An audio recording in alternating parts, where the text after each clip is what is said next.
Are you ready? I said, are you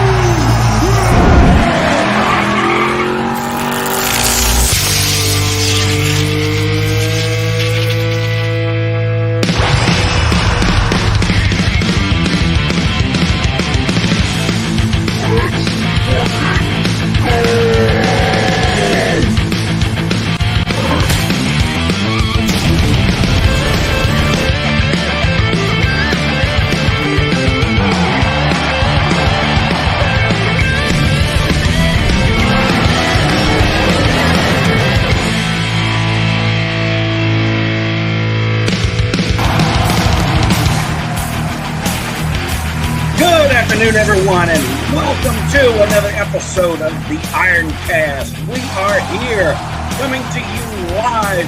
I may lose power. I don't know what's going to happen. I've got a storm blowing overhead, lights flickering, and a little bit of nostalgic raw for you. Let's fucking go, guys. Yes. Hell yeah. Everybody, thank you for being here. The IronCast, which is the place for what the fuck ever. I don't even care anymore. I retired the Signal Boost. I started the IronCast because there occasionally I realized I had themed live streams for everything except, hey, I may just want to go live stream for no reason by myself or with a guest or who cares, whatever. But as always, what was it? Robert Downey Jr. said, different mask, same task. Showcasing and signal boosting is still the name of the game. And as I've always said, I prefer to use my platform as much to promote myself as well as to promote others. Guys, did forget to tell you, I put it in the private chat. If you want to share this to your YouTube channels, feel free. Take advantage of my my subscription to stream whatever I'm on. Streamlabs, Yards, I don't know. Too many streaming services. I don't know. I'm joined this afternoon with some good friends of mine in the indie comics community, with a couple of guests who are hopefully going to be joining us very shortly. I had to get that out there. 8 out of 10. Better out than in, I always say. I'm joined I am nothing if not charming and ruggedly handsome. There you go. Let's load another one in the chamber there. Check it out, guys. Thanks for being here. I want to give a little shout out to everybody who is watching us. I'll say hello to the chat in just a second, and then we'll get to our guests. I would like to say hello to AC Pritchard, who is here. It says, rally your cousins, pillage that like button. Yeah, smash that like button as if it were your stepsister. I mean, what? Saying hello to Christopher D. Brand. He says he pillaged it. Now he feels dirty. Is it supposed to feel like this? It'd be weird if you didn't. Fat Sauce driving past in the short bus. Beep, beep. Good to see you, sir. Sonic Overdrive.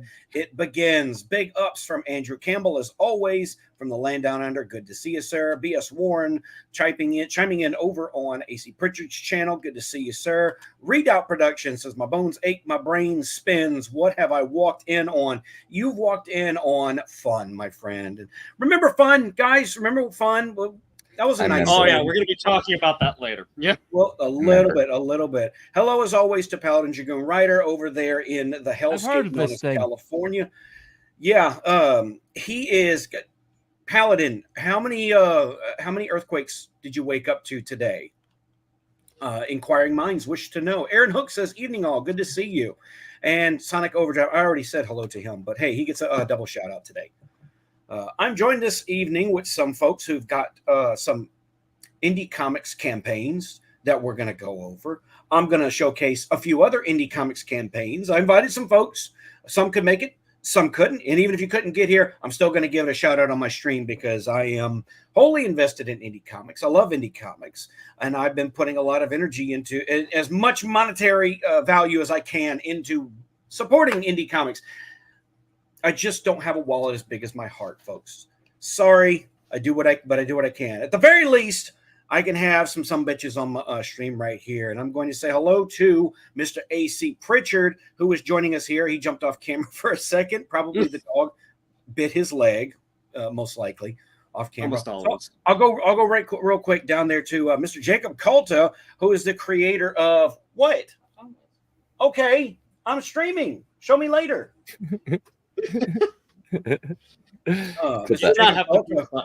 a man of many hats who creates his own work as well as edits the work of others in none other than Anvil Magazine. Thank you for being here, sir. Thank you for having me on. And just to get the whole spiel out and about, I'm the creator of 365 Infantry, which will be the main where I'm peddling, but you may also know me from my work on Anvil Iron Age Magazine, the newly christened Go West Frontier Adventures, a anthology magazine devoted exclusively to classic style Western fiction. And you may also see my name floating around on stuff like I've made the trailer for the recent Silence Star Song Volume 2 campaign. If you like some good Christian-themed speculative fiction, go support them. They're only, I think, a few days away from ending the campaign. And also, I write music. Lots of it. Too much. Can't stop. It's a crippling addiction at this point. Star Wanderers EP just released on Bandcamp, as in conjunction with J.D. Cohen's magical science fantasy collection of the same name. So I'm secretly the dark puppeteer behind the Iron Age. Your friendly neighborhood dark puppeteer, bearer of coffee and entertainment. And you'll find him. You'll catch him moonlighting every Friday on Razor Fist Arcade as Razor Fist. This is what I get for not going to the barber. Right. I get a lawsuit. Count down the days. Well, all you get it's fine. Look, just take the glasses off and pass off a Styx Hexen hammer. I don't think he will sue anybody. But I gotta get the goatee and everything for. You'd be amazed how many times I got oh, you look like this person, you look like that person. Sometimes it's extremely offensive and sometimes it's like really flattering. I was once called Christian Slater and or Lou Diamond Phillips. I go from John Lennon, I think. Is that the guy with he has the round glasses, right? Cool on the second, out on the first. John Lennon to Machine Gun Kelly to Chester Bennington and stuff like that. So. That's a new one. I get it. Yeah, it's like, okay, all right. Chester, yes. Machine Gun, no. Right. John Lennon, maybe. Yeah, sure. John Lennon, if he would lived in the 90s and had an addiction to tattoos, maybe. Yeah. If he went metal. I wouldn't compare you to John Lennon. John Lennon beat his wife and kids. Yeah.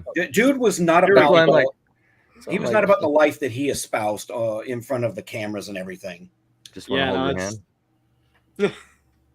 Imagine. Well, at least that one technically passes. Imagine that. Imagine there's no spousal abuse. Indeed. Wouldn't that be great? Oh God, yeah. Oh, God. Coming up next, since he's back on camera now, is Mr. A.C. Pritchard, who is the author of many things. First a book, and now I think you got a comic coming out. Yes, sir. And also a 20-song discography that people can hunt down. I'm working on resurfacing that. That was my mission today. I worked on a nice little video for one of my songs off of my Hourglass EP. That's the most recent EP I released other than First Strike with ya boy right here. Right Hello? there. Yep. And also, I mean, if we're talking about my comic at all today, then that's also a good person right there below me again to have on here as the editor of Anvil. You got the pleasure or displeasure, I'm not sure, of looking through and editing my pleasure was all mine seeing that in issue 3 and also sharing a byline with that. Yes, sir. Jesus God, we have like 3 people from issue 3 in the fucking show. Yes, oh, another person from issue 3 right there. This guy. Yeah. I read that story of yours, John. That was pretty good. Oh, thank you. I appreciate that. I have been a little behind on my reading as of late, thanks to video production, real life stuff, and I've been trying to catch up through Anvil issue number 2. You would think that it wouldn't take that long to read through a magazine, but it takes a little longer than I thought it would. Granted, I did not grow up with anthology magazines, right. So sitting down and going through them is interesting for me. I've said this plenty of times before on plenty of streams. When I start reading something, it's like the ramp onto the interstate, right? I've got to get up to speed. Right. I'm not just sit down, read it, blow through it. It's like I have this mental capacity for, okay, new world, new characters, what's going on, who's who, what's what. And by the time I catch up with all that, then I'm really good. And by the time I get done reading, I'm like, oh, that was fantastic. Don't know why my brain works that way. I'm 120 pages into a 500-page novel at the moment, and I've been taking me way too long to read it. But I don't like stopping, and I don't like reading several things at once. So I'm still working my way through Anvil. And once I am, I will have Anvil-themed episodes here for the IronCast. That was another reason. This is a much more Iron Age-themed live stream. I don't want to say podcast because everybody's got a podcast. I don't really listen to podcasts. I hate even saying the word. Podcasts are the new age version of let's start a garage band. Okay, That's pretty fair. much. And only us older fucks are gonna really kind of get that reference. That must be why I'm here. But I mean, you fit the bill. We needed somebody to bang on the drums all day. yeah, dude. Yeah. Yeah, I'm just happy to be here. And T Bunny, I saw you've been touching on a lot of important issues on your stuff lately too. But yeah. Oh, appreciate it. Good stuff there, man. Good stuff. Keep at it. Yeah, taking criticism as a creator was my Monday show, and I expected to get more flack than I did.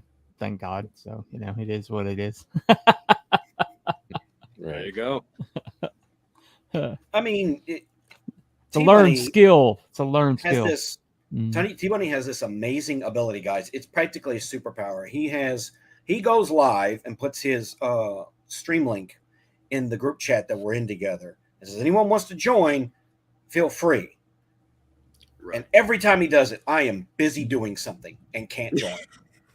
I'm either outside doing something, I'm running errands, I'm in the grocery store. That's usually what it is. I'm in the grocery store or Sam's Club doing something, T-Bun, and you're live. And I don't go live if you're not busy. I just, I check and the see way the the universe balances out. I'm safe.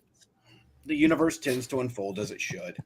And somehow this is just how me and T-Bun's relationship has kind of developed. Like if you see T-Bun is live, John is out there somewhere doing something besides being at home. He's got a conspiracy board with like your work schedule all drawn up, connecting. And tried to carve out exact holes to be like, I know he's exactly at this place in this time. Perfect time to hit.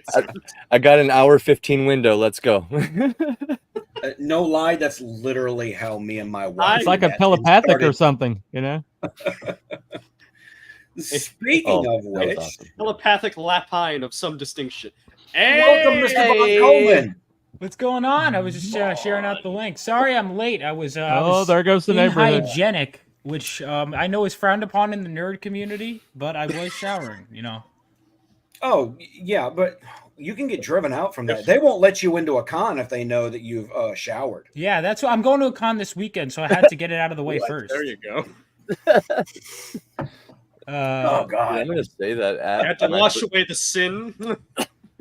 Yeah. What is it with that, really? Like, I have, honest to God, have not been to a con before because I've been working weekends for like. You never been to a con before? I have not. I have not. What? Usually, when they come to town, they're always on the weekend, and I work weekends. And that's they're not. What it is. I mean, unless you're in the channels too. I mean, they're not exactly like everywhere you look. It's not like there's commercials like everywhere, I guess. I feel like if you follow just enough people, you know where to go. Half the cons I go to, it's just Billy Tucci will be like, I'm here, and I'm like, oh, that's like 5 minutes from me. And I'm just like, okay. Like there's a few people that I follow that are like regular con goers.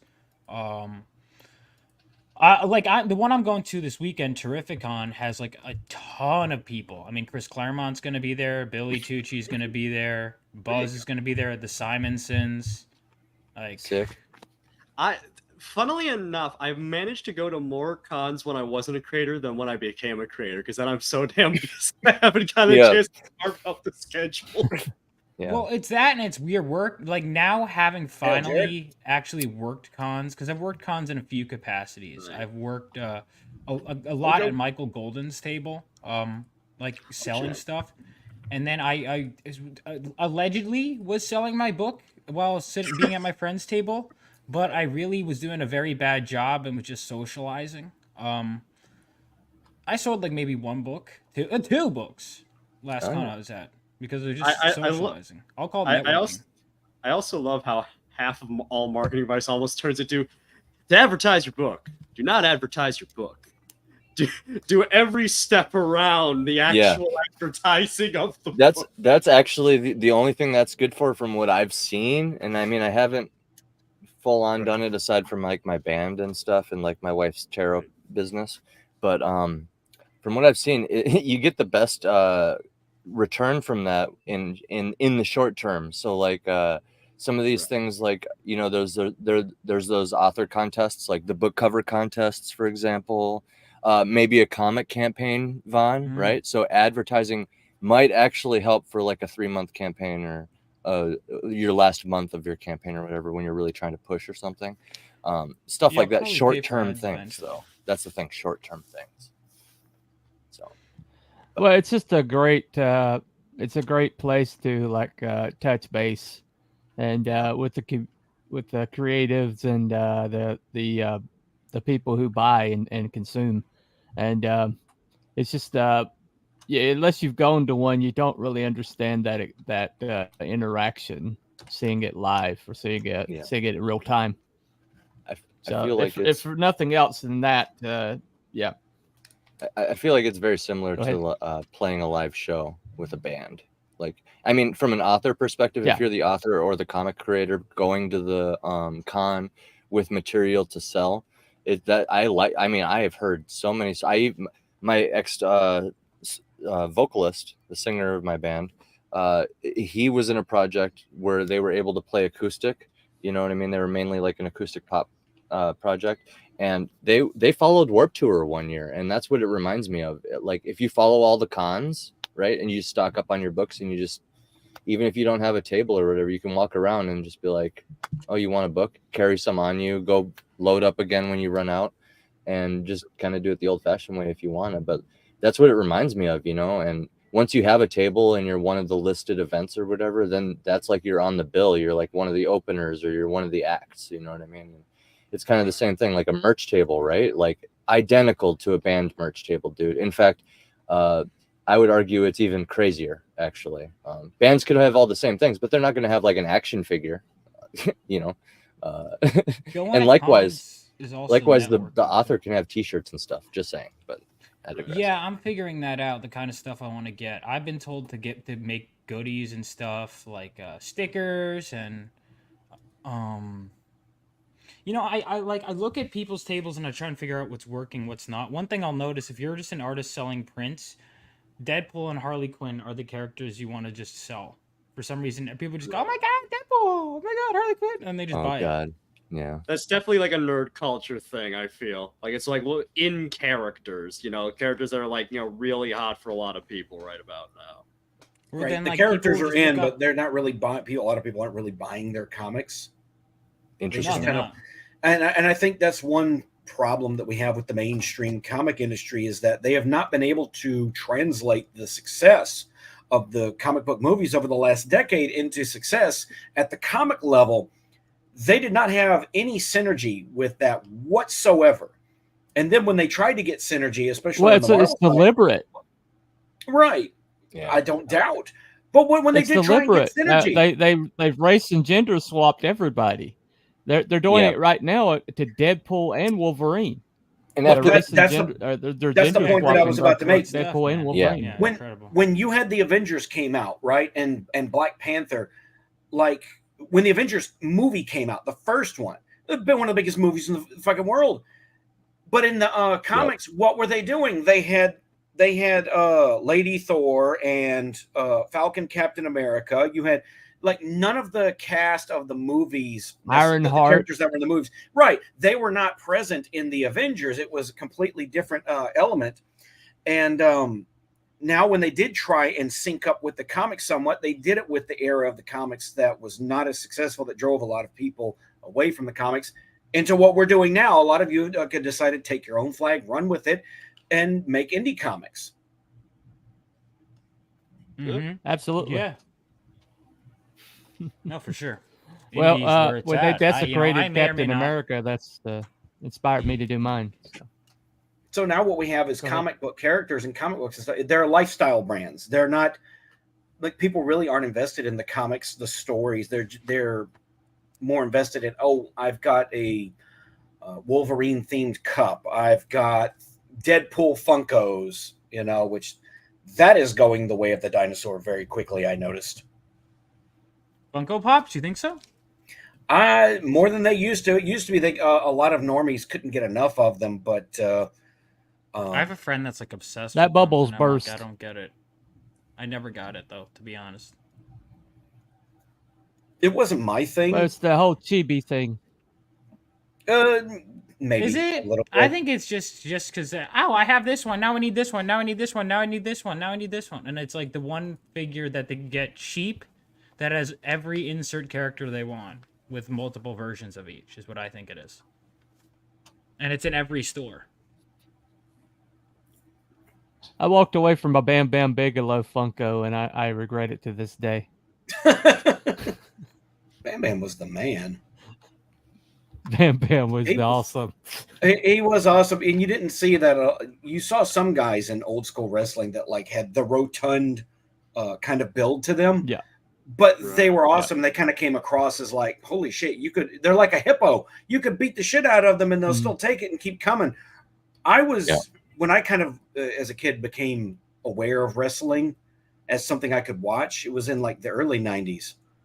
And at that point, like Hogan was fighting Earthquake. I was like, this dude seems like he could tear the whole ring down. That was a very short-lived period, though. Yeah. So. John Tenta. Yeah. Oh, yeah. Big Vader. Vader was another one like that. They're like guys were like bears, They're like freaking walruses. You don't get that. Well, Bam Bam go do like cartwheels and stuff. That dude was like athletic as crap. I think we might be leaving some of the guys who don't watch wrestling in the Sorry. Didn't mean to go niche. Didn't mean to go niche there. No problem. Jake, I'll fix that link in a second when we get started. No worries. And to be fair, also, I once got on a giant kick of watching Mean Gene Okerlund doing promos from back in the day. I could listen to that man's voice read the phone book. My God.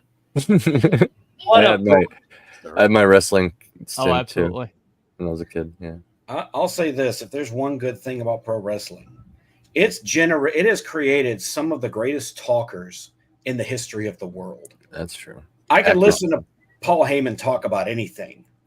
And I've always had this idea that there is a variant of Earth somewhere in the multiverse where Alex Jones decided that trying to unearth conspiracy theories was not for him, and he instead became a pro wrestling manager, and him and Paul Heyman are putting on the greatest promos of all time against each other. And we were robbed.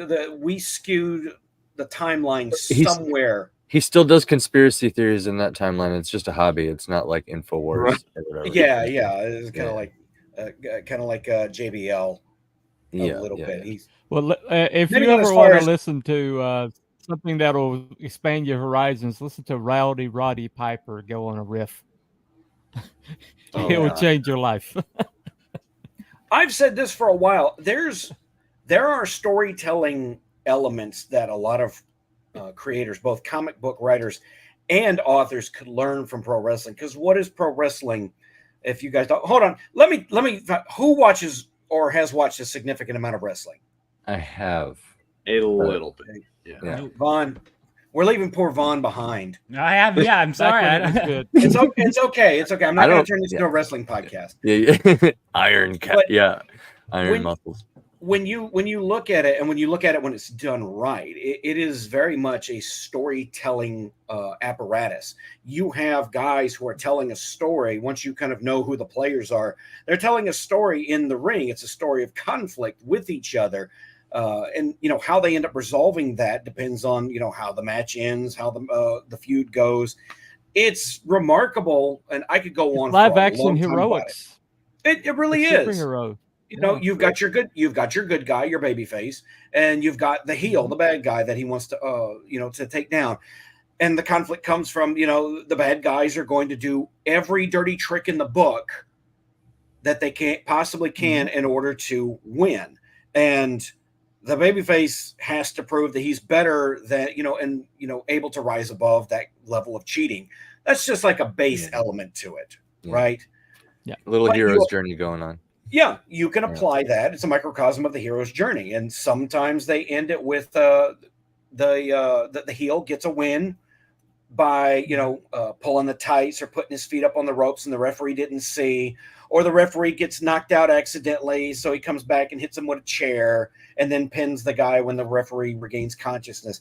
A lot of ways you can. Well, the finishing move's like a superpower, Yeah, exactly. Yeah. No, that's not a regular kick. That's a hydro kick. That's the Stone Cold Stunner. Right. When you give it a name, I used to love the old school wrestling. Stone pile driver. The people's elbow. That's the elbow of the entire people's audience. Elbow. Yeah. Right. They really it takes try 2 minutes to drop. Holy shit. That would be a dope comic. Holy shit. Think about it. It's wrestling, but then you just animate the shit out of it with Western style art, right? So like the people's elbow, right? It's literally like 1,000 elbows. The Stone Cold Stunner literally like shocks the guy and he's like stunned, paralyzed and shit. Like you could do something like that. Like I don't know, man. I don't know. There's something there. I think we scared Vaughn off. Yeah, I'm pretty sure we scared Vaughn off. Well, we'll get over it. I will say this though. My problem with wrestling when it comes to the element of comics is that you lose the visual and the auditory experience of hearing the hearing their intro music kick in, or hearing the crowd's response to it. That's a big part of it too. The crowd. It's very much a work of broadcast entertainment. The entire structure, the old school the whole format is really built around the live theatricality of it. It's theater. It is totally. It's a very very American sort of theater at the end of the day. This is why I think like stuff that's heavily into music doesn't translate well in a written format. That's just a personal opinion, mind you, because you kind of have to hear the song and context. Right. Yeah, and you can end up with that kind of stuff. I got a friend who's coming out with a heavy metal bard novella very shortly, and it's cool to think about, but like without the actual music to hear it, it kind of I guess loses a little punch. But I think you can talk about this. Yeah, I think you can talk about this too, because that's been kind of part of my creative process. Yeah. Going through because I listen to so much music to try and catch a vibe, catch some image that I'm looking for, and then it's like wanting to translate that without just saying, oh yeah, it's just like this song. Right. And you want to capture, okay, what is it about this song? What's the color that you're hearing from? What's the scene that's being painted? Because I'm a filmmaker by trade, so I really approach a lot of my work almost as kind of shot for shot, quote unquote, but more for my own sake of having a clear enough vision for what I'm writing. Like, your comics, because I come from a film background too. It's interesting. Yeah, well, the thing also is 365 imagery, just to get not really an elephant out of the room, but just to be like, not like I'm covert here, but really 365 imagery is actually a old school hero pulp style magazine, but we've switched over to a style of comic, like a one sheet comic, as sort of our presentational piece to supplement the story. Just join your mailing list. Oh wait, never mind. It's all right. Wait, how does it work? 365 imagery on Substack. You just put your email in, subscribe, free, paid, whatever, and then you're there. Sorry, I didn't mean to interrupt your pitch. No. It's all good. It's all good. Well, real quick before we get continued, let's go ahead and get started on some of the campaigns. T-Bone has to get going for too long, so I'm gonna let him hit his campaign real quick. I've backed this one already. I think I backed this one, months ago. Must have been. I got to upgrade it to get the physical though. Where's my button? I've got a button. No, not that button. Shit. Here we go. Well, and no, not that particular. There we go. All right. There we go. Yep. T1, man. This trailer's brand new. This trailer's brand new. It'll sum it up for you. Go ahead, play that. All right. looking forward to the copyright strike. Hold on. You want to watch No, it's no copyright strike on it at all. Roar. Yeah. Go ahead. Roar. Colonel Ironsides here. 200 years I stood in the gap, fighting those who would harm my country. It was my honor, my sacred duty, so help me God. 9 times they took my life. 9 times I stood back up and made them pay. The freedom fighter and I could handle anything, but someone betrayed me. I was ambushed, made mortal, rendered powerless, and retired. They passed an amendment and made me a civilian before I left the hospital. For 50 years, I watched my country change. Watched this work while erasing me from history. The day I quit my job, I powered up and discovered they lied about that too. I'll remind them of freedom. I'll remind them of duty. I'll remind them of their oaths to do they serve. I'll remind them while I'm shoving it down their throats.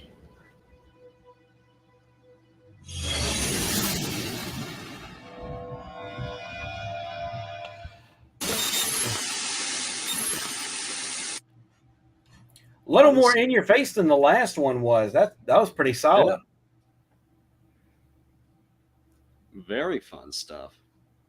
Yeah. I like the backstory. Well, I just decided to, after the assassination, I kind of decided to take a different tact. Oh yeah. Did you guys see the? It's pretty much the whole story's on the campaign, but cycle all the way to the bottom. Where at? All the way down here.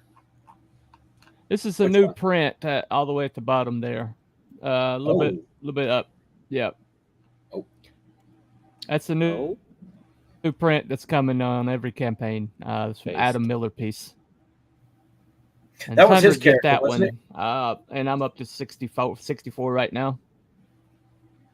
Nice. Oh yeah, that's America Bliss's Dave Brink's character. I borrowed it for that print.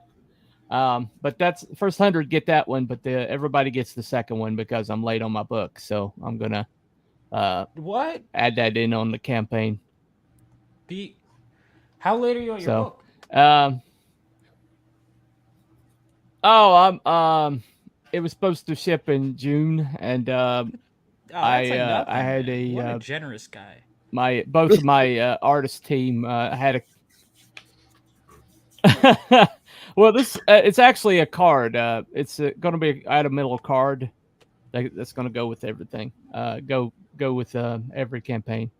I bought 500 of them, so I have plenty to go into that. Yeah, this is basically it's all about Americana. It's all about freedom, of the nature of freedom, and that the freedom is watered by the blood of patriots, and this man, you don't get more patriotic than him, and it from its founding, and he's going to fight to get it back to that point. So, so yeah, check it out. This is Community 3, and the first art. So, thank you for having me, John. Appreciate it, man. No problem. I've had him on before, and I like the look of this comic. The backstory to it is really nice. About an American patriot and a super soldier, and he's basically forcibly retired. Right. Is there, T-Bun, do you know if there's a way for me to upgrade my digital order to a physical order? I think there should be a way to do that. I've noticed that on other campaigns. Well, I don't know that you can do that on Fun My Comic. Just buy a physical, and you'll get the digital alongside of it.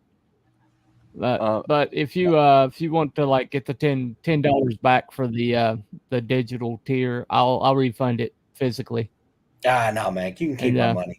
It's $10. That's literally me working for 20 minutes at my job. It's fine. Also, I'm pretty sure you could probably just bridge the gap and then maybe talk to Luke Stone. just send him a quick message. Because I believe as long as you've just donated the amount, you've selected the reward. But if you have the proper amount donated, then I don't see why he couldn't just switch the reward or whatever. So Luke's pretty good about. Yeah, he could do that. That's one advantage of my comic has. Yep. He is. Also, if you get the FERA files, I'm adding a lot of content onto that. It's going to actually have a novella that's going to go out with that, along with the supplemental information.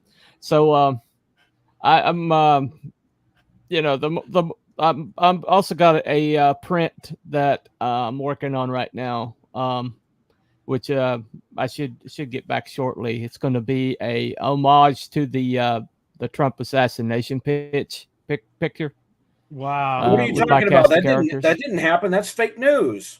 Yeah, it was shrapnel. Well, prompter, right? Right. The Google AI. Well, if it did happen, dude, I was right. Right. I was just thinking about this earlier today when The Boys they did this post and like apparently in the season 4 finale there were similarities to like political assassinations. Like obviously we're horrified and we condemn what happened in the strongest of terms. I'm like, then why did you spend the last 4 seasons wishing basically death upon all Trump supporters? Like these guys have them torn in half, their heads bashed in. They weren't ready for the Overton window to shift. And it's like, dude, you just spent the whole seasons here we are making them all super villains. And then it's like, oh, but we don't want you to die. Hello. Like, I don't know. He could have fooled me. A lot of people are being caught with their pants down. We wanted you to die, but we didn't actually. Really. They're sad they got caught. It reminds me of this comic book that Spoonie once promoted. Well, anyway, thanks for having me, John. Oh, sorry. Sorry, bro. Open the can of worms right as you were heading out. You guys have a very great show. So, no problem. It's good to have you, man. It's always good to have you on. You take care. I'll see you later. Bye, guys. Cheers. Well, let's switch over. Anytime. Thank you. Let's switch over. We got some more patriotism to go through.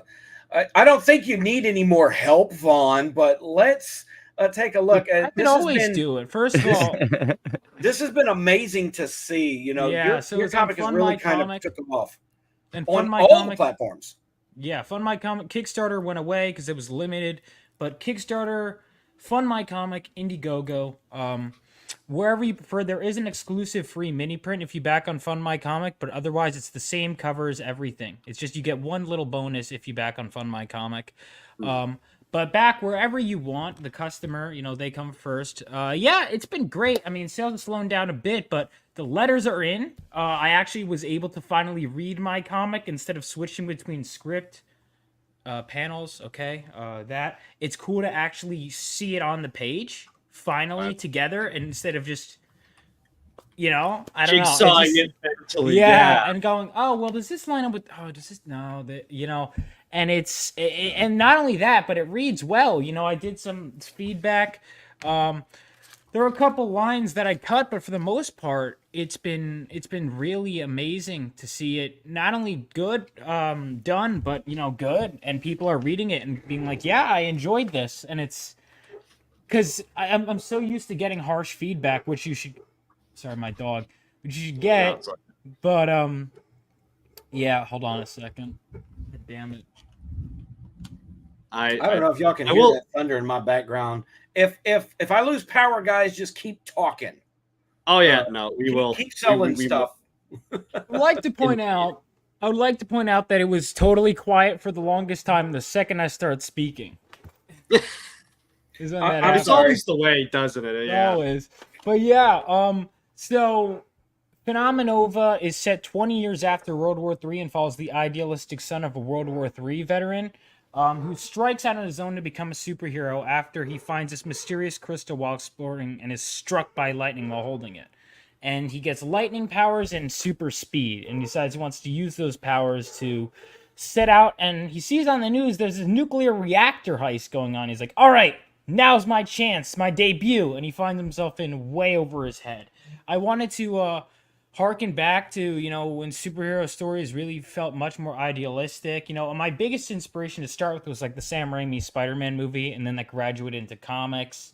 It's going to evolve into a team book. The team will be named Phenomenova. I'm writing ahead, like I was currently looking at writing issue 6 earlier. Or rewriting it rather.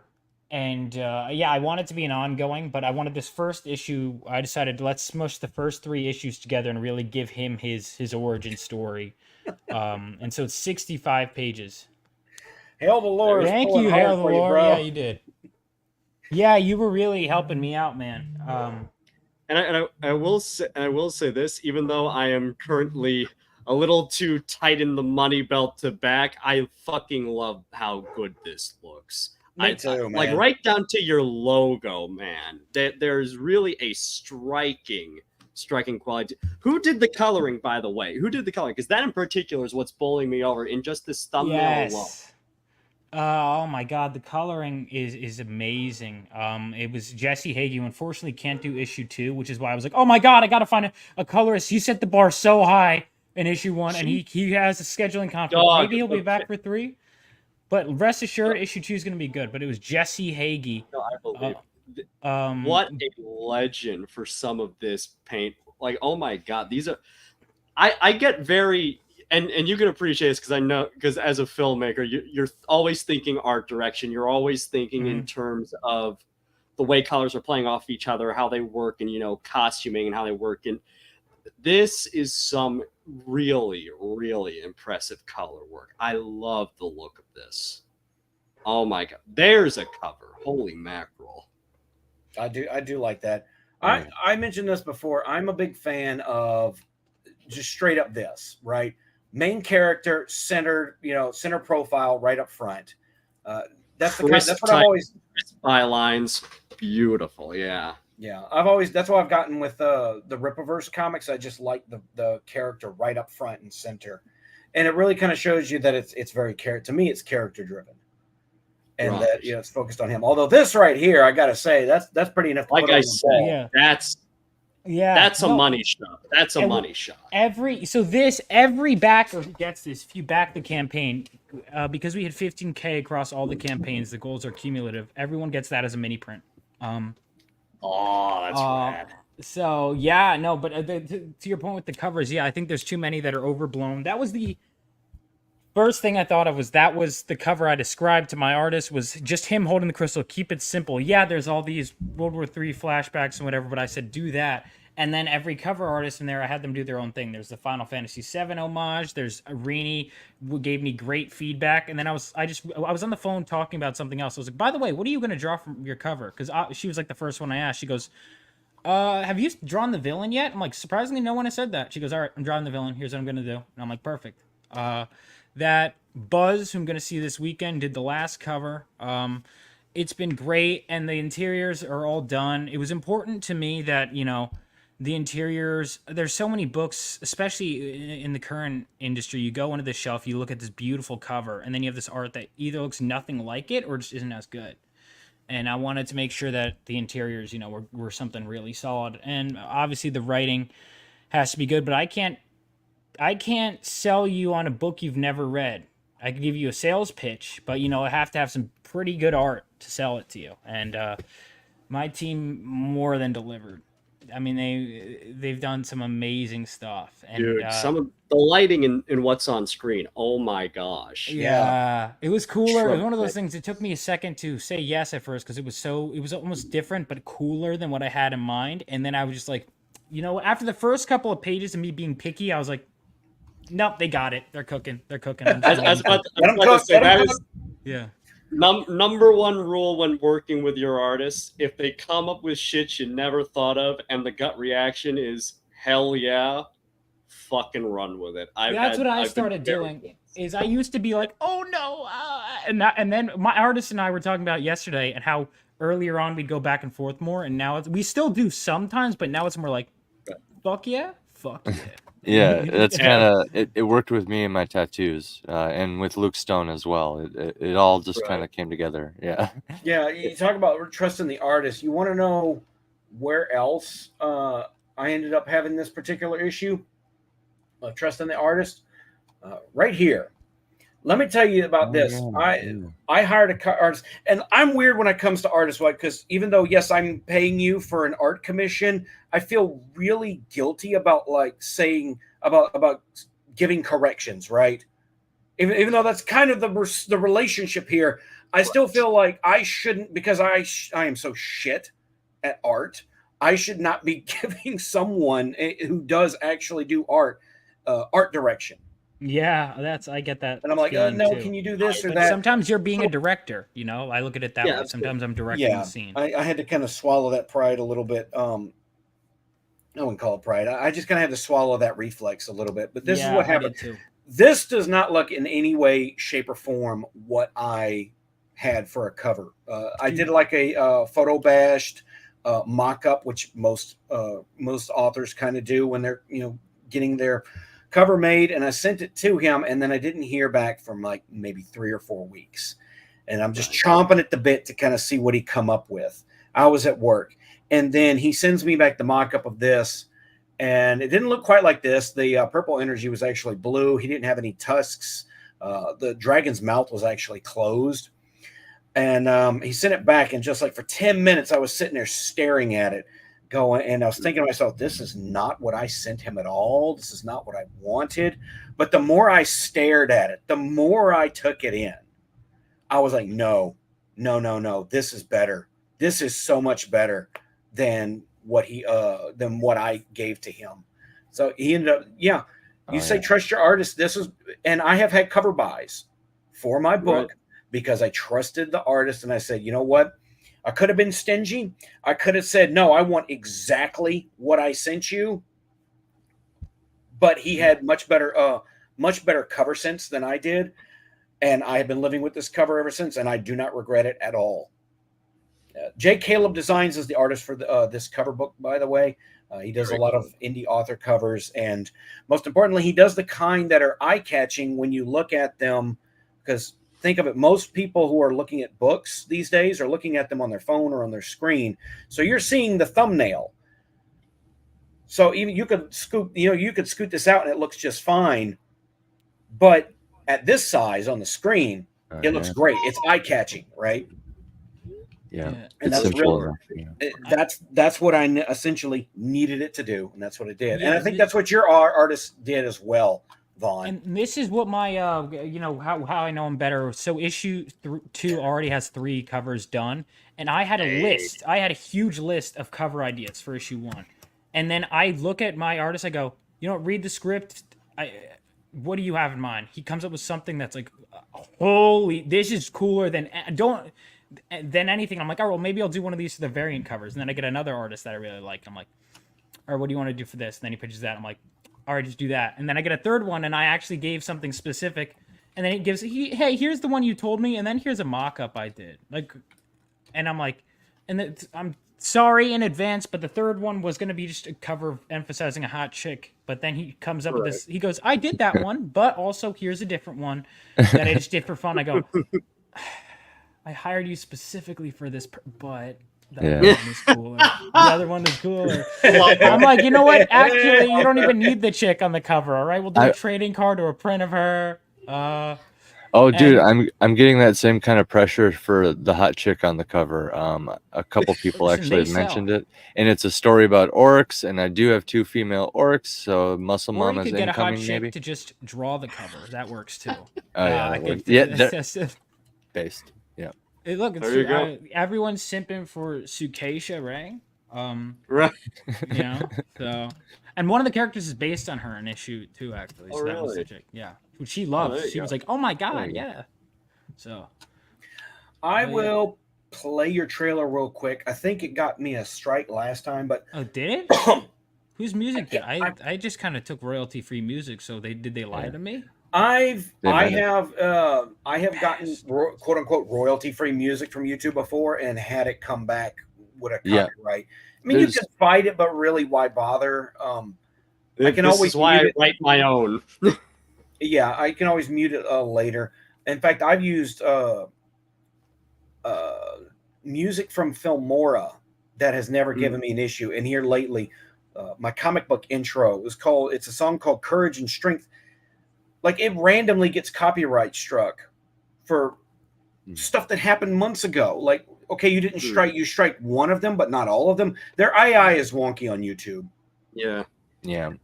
I will go ahead and play it. But yeah, I will give it a little mute if that's okay. Hold on, let me blow this up. Go away. So we can see this in motion.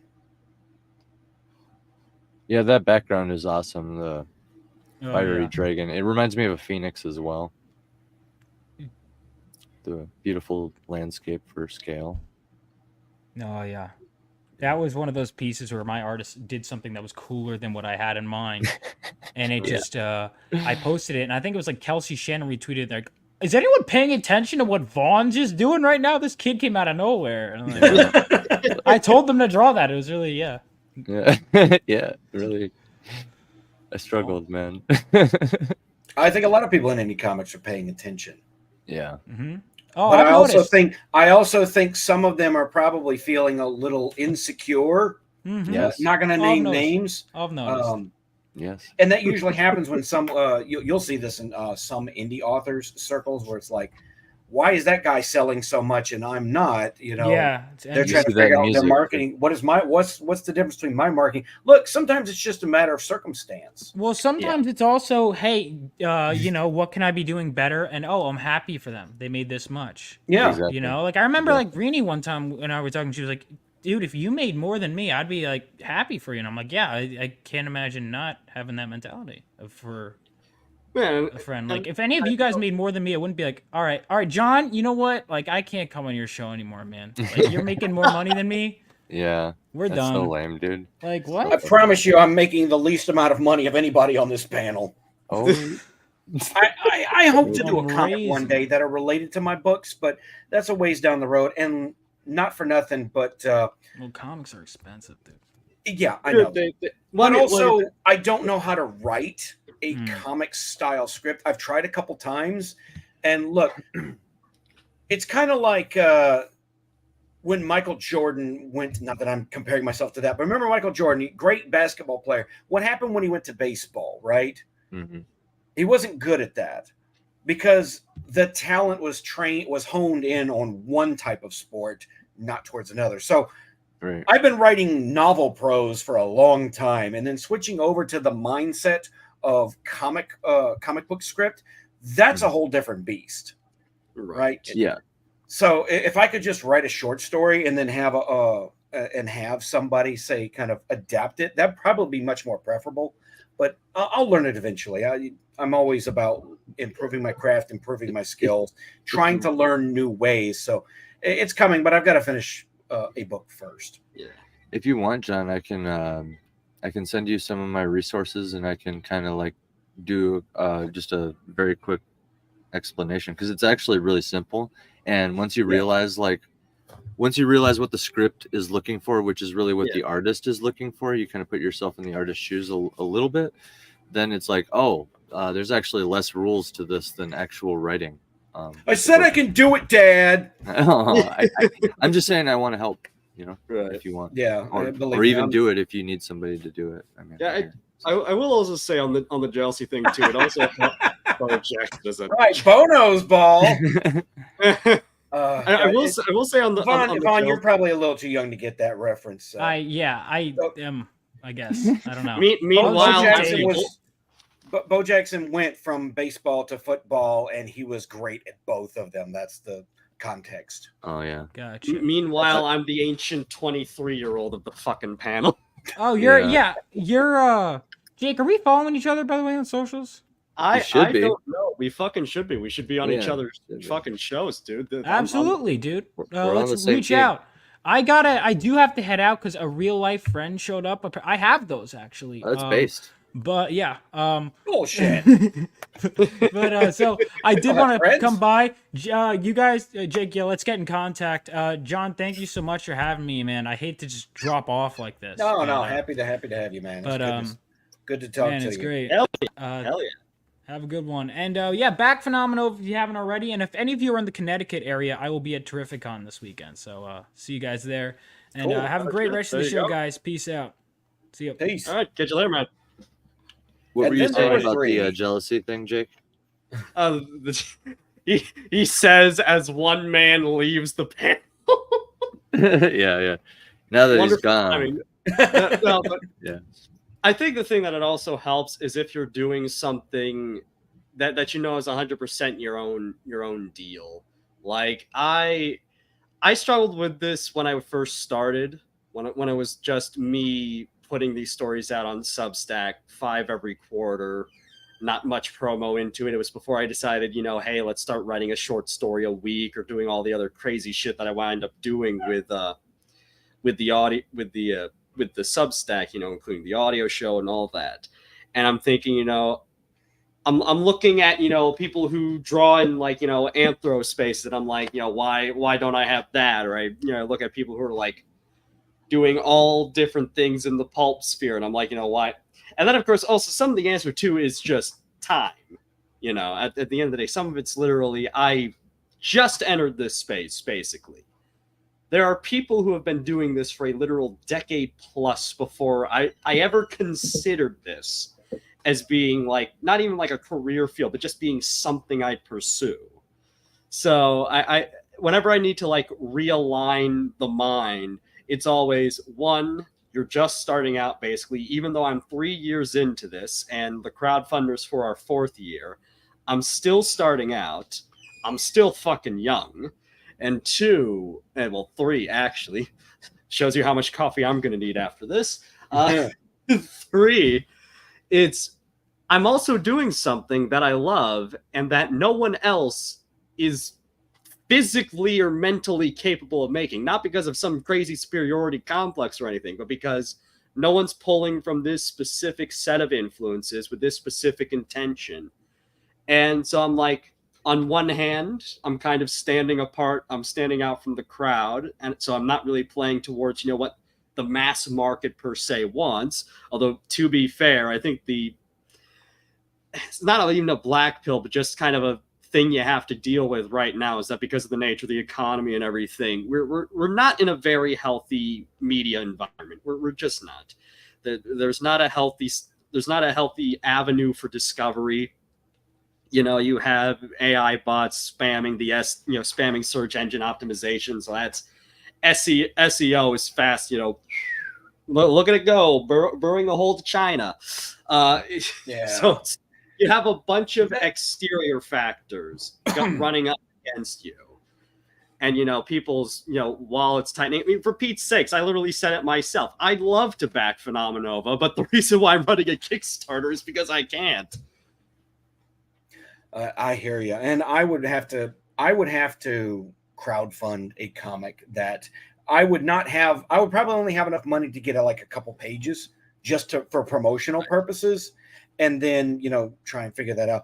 I'd love to do it. It's not on my plate at the moment because right now I'm focused on the book area. And look, definitely Christmas its own coming up, thing. and I've got 3 kids, so priorities, guys. Yeah, but exactly. unlike a lot of these guys, especially YouTubers that seem to be circling the drain, the lol cows that just can't pull it together.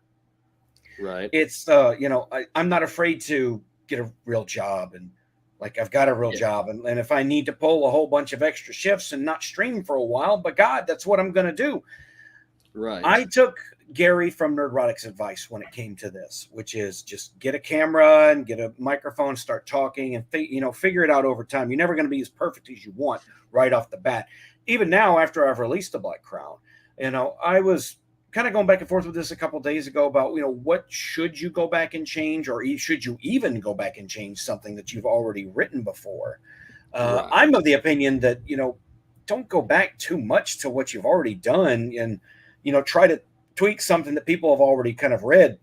Excuse me. But, push forward to your next project. You're only as good as your last book. So, or your last comic. So, kind of put that one behind you, put another one, build up a body of work. And people who enjoy one book or comic will want to get more from you. No, absolutely, absolutely. And I think, and truth be told, the only time you should ever go back, you should ever go back to anything, and it's what I'm doing with the campaign, is if you really need to just, and it's not changing plots, it's not giving it the George Lucas special, it's, I've learned enough about editing, like the really simple nuts and bolts stuff. Because when I started out, I didn't have any beta readers, I didn't have anyone to really go to with the work. I just had to, sweat and swear like a fucking sailor on the sea, getting this thing to the best of my ability, while still also acknowledging that I'm still starting out. So the nice thing about me being able to say, hey, we're doing second editions of our first 2 annuals, even though this 2023 is more going to be like a final proofreading. Apologies about the dog in the background, but the 2023 is going to be more of a final proofreading versus the 2022, which is going to be kind of this is how much we've changed over the past few years. It's about being able to go back and just ignore. It's almost looking at it almost like dev patches. Like, you're not going in, you're not changing the story of the game. You're not changing, you're not ripping out characters, deleting lines and stuff. But what you are going back and doing is making it a much smoother, much better experience than you initially provided. And that's the only time you should really go back, is if you have to do that nuts and bolts editing. Otherwise, you wrote the story, the plot played out the way it is, it set these things in motion. Just go with it, make it work later on. Yeah, you've got to put something out there. That was, even though the Black Crown was not at the state where I kind of wanted it to be. I wanted some interior illustrations. I wanted a map. All these other things. Yes, sir. But it was time to stop talking about the book and just put the book out there. As my dad always said, or the guys that I worked in construction with always said, it's time to shit or get off the pot. Yep. Yeah, speaking of that, I have the first chapter of A Promise of Starlight in PDF form. I reread it the other day and went over it a little bit. So I might be sharing that. my 150K, my John Douglas sized novel that's just chilling right now. It's just been chilling since before I rejoined X. So a big chunky book. Or you know what I actually fucking love? I just got my last 2 floppies I ordered before I'm like going on a fasting from to save up and get everything done. I bought my first Turok, because back before they did the video games, Turok was a comic character. And I love how they describe dinosaurs as honkers. As what? What is that? As honkers. They call dinosaurs honkers in these things. And that's what I referred to all phone book fantasies as from here on out. Honkers. Look at that honker. My Look at that God. Yeah, dude. I got one chilling. Every fantasy author needs one honker just chilling. I personally have been leaning a lot towards like the short story route, man. Like pulp knows what's going on. Absolutely. Flash fiction maybe is a little too short, but they still kind of like know what's going on. Like I'd say as someone who really chops it up on flash fiction, really uses it to cut his teeth as a writer. It's great for focusing on characters.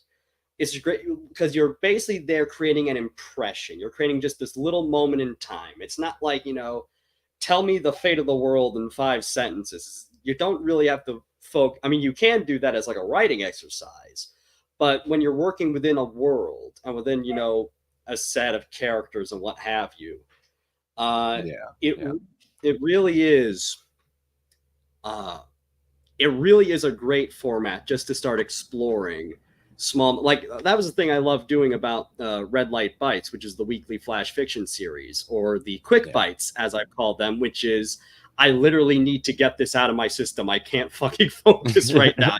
You're just bursting with ideas and you got to get something out there. And it's created a lot of these really fun little character-based stories that are exploring all these. Like, sometimes you just got to hang out with a cool dude from your world for like 500 words. Sometimes it's all you fucking need in life. And then you get to go about the rest of your day and get your shit done. But yeah, so actually, hold on a second. Sorry, I'm looking at don't mind me. You're not boring. I'm just looking at the power outage map that got sent to me. Huh. Oh boy. Yeah, it's still thundering over here. It's still my lights hadn't flickered yet. Knock on wood. Right. And my son is texting me. He wants to talk about stuff later, so I might end up streaming more than once today, just because he did want to do like a little co-host thing with me. Oh, neat. That was another reason I started the IronCast, because I'm like, I don't like to just do like random streams. I like to have like a name stream. And right. I asked him, I said, do you want to come on here and talk about indie comics? He's like, I guess not, because he don't really read comics. It's not his thing. He didn't grow up with it. And that's interesting. But he keeps trying to get me an analog horror, which it's fine. Yeah. Well, he keeps wanting to talk to me about games and stuff that I haven't played yet. What makes it analog? I mean, this could translate over a little bit, Analog, it's horror that's done with outdated tech, like VCRs and shit like that. Yes. There are things like there have been like The Ring. A little bit like that. There have been series out. Mandela Catalog, I know, is one. Gemini Home Entertainment, I know, is another. Some of it started. Five Nights at Freddy's, is that one? Actually, there is a community. Found footage stuff is the best way I know how to explain it. Well, yeah, because there was a community that did this sort of this VHS style approach to the series, its lore, its characters, and everything, and it's made some genuinely unnerving stuff. Like, it's surprising to say that Five Nights at Freddy's, after all the oversaturation, is still unnerving somehow. Yeah, but these guys have managed to take the darker themes and really explore them through this media and through the fuzz filter of old VHS. And it's there was some stuff I was pulling for. Yes. Waiting for the subpoena at this point. John, drink. What? Oh, yeah, because it was just a matter of time. So yeah. Right. Yeah. And it's all well and good. It's just it's great. He likes to do things with it. He says, "Hey, you want to do this?" I'm like, "Well, if I've got time, sure." And he'll pull it out at the most random times too. It's funny, right? Because he's like, "When are we going to watch this movie?" I'm like, "You haven't mentioned that movie in months. You have to remind me to make time for it, son." I'm sorry. Right. I don't always think about these things. I'm usually thinking about what I'm doing in my own kind of in my own time and in my own schedule. And if you don't constantly kind of remind me, I'll tend to kind of gloss it over mentally. But who wants to be next, Jake or AC? Which one would like to be next on the promo train? I don't care. Okay. You, what the hell? I'll go for it then. I'll go for it. So I am here with the wonderful world of 365 Infantry, specifically my Kickstarter campaign, The Ride for 2025, which is working to crowdfund our 4th year of operation. And the long and short of it is that links at top of private chat, just so you know, John. I got it. There you go. And the long and short of it is that I've been working on a pulp sci-fi, like a hero pulp style magazine. It's 5 short stories every quarter with a supplementary illustration. And it tells this ongoing fight between a power mad AI network. Stop me if you heard that one before. Known as the artificially controlled ecosystem, otherwise known as... I know, exactly. And the nonstop fight for freedom in the 25th century waged by the 365th Infantry, which is a ragtag resistance force based out in the desert wastelands that's armed only with a litany of souped-up hot rods, chopped hogs, and other assorted fine automobiles and motorcycles. Old school guns rigged with little laser cartridges, so you could turn a Smith & Wesson Model 27 into a fucking laser gun, basically. And just this giant... trying to do this giant epic sort of story, but also within the confines of classic episodic entertainment. It's kind of serial stakes episodic entertainment has been the motto. There are we take a look at it from across all different corners of the world. And the 5 series in question are The War, which concerns that main fight between the titular resistance group and the villainy of Aces and her increasingly unhinged creations. A side quest series, The Hunt, which is this psychological, not fantasy, but it has a bit of that fantasy ephemera to it, surrounding victims of a torture scheme housed deep in Haven, themed after the Roman Colosseum and bred in circuses and such. And the lead character of that series, Valentina's a Habian quest to destroy it at all costs, while also still fulfilling kind of the classic 70s, 80s adventure series format of you roll into town, you find someone with a problem, you help them solve the problem, and you roll on to the next goal in the overall story. And then after that, there are 2 episodic series, The Urban Avenger, which is my cyberpunk action comedy. You can actually see the lead character, Lita, as the thumbnail for the 25 annual down there. My beloved hippie punk who drives around in a souped-up VW Beetle. And it's just absolute chaos to write. Her stories are kind of there to show how insane the character of Aces is on her own home turf, with all these bizarre creations being housed within this sprawling cyberpunk megacity of Haven. And then after that is Speed Freak Files, which is this hard-boiled Western crime sort of series focused on a trio of lawmen who work in a group called Hell Patrol, which is essentially this semi-centralized law group for the Wastelands that get their man by any means necessary. And it's all told by a character, Nick Ridgefield, who by day is this officer of the law, but by night is the leader of a speed metal band named Metropolis. And his 2 bandmates, Harrison Richter Garrett and Rory Maskins Armstrong, are his partners on the beat, as it were. And after that, there's an anthology series, Tales from the Front Line, that basically just is the freebie. It's the free space. I get to write whatever I want to do with the world at that particular moment. Although right now we're actually running a 3-part serial about one of the main characters from the war, General Knox, and essentially how he lost that. I believe that's his.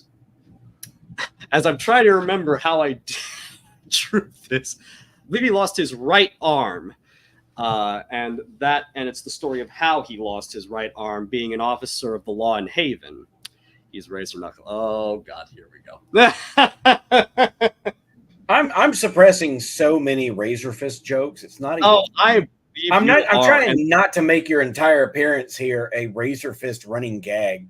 Well, you know what the sad thing is, and it'll make it sound even worse, is that technically he is incidentally, parasocially responsible for this series existing, because his Metal Mythos series, and also him pushing a lot of the old pulp heroes, like The Shadow, like Solomon Kane, really was the big inspiration for me to say, I have all these characters. The big dream is to do an animated film at the end of the day.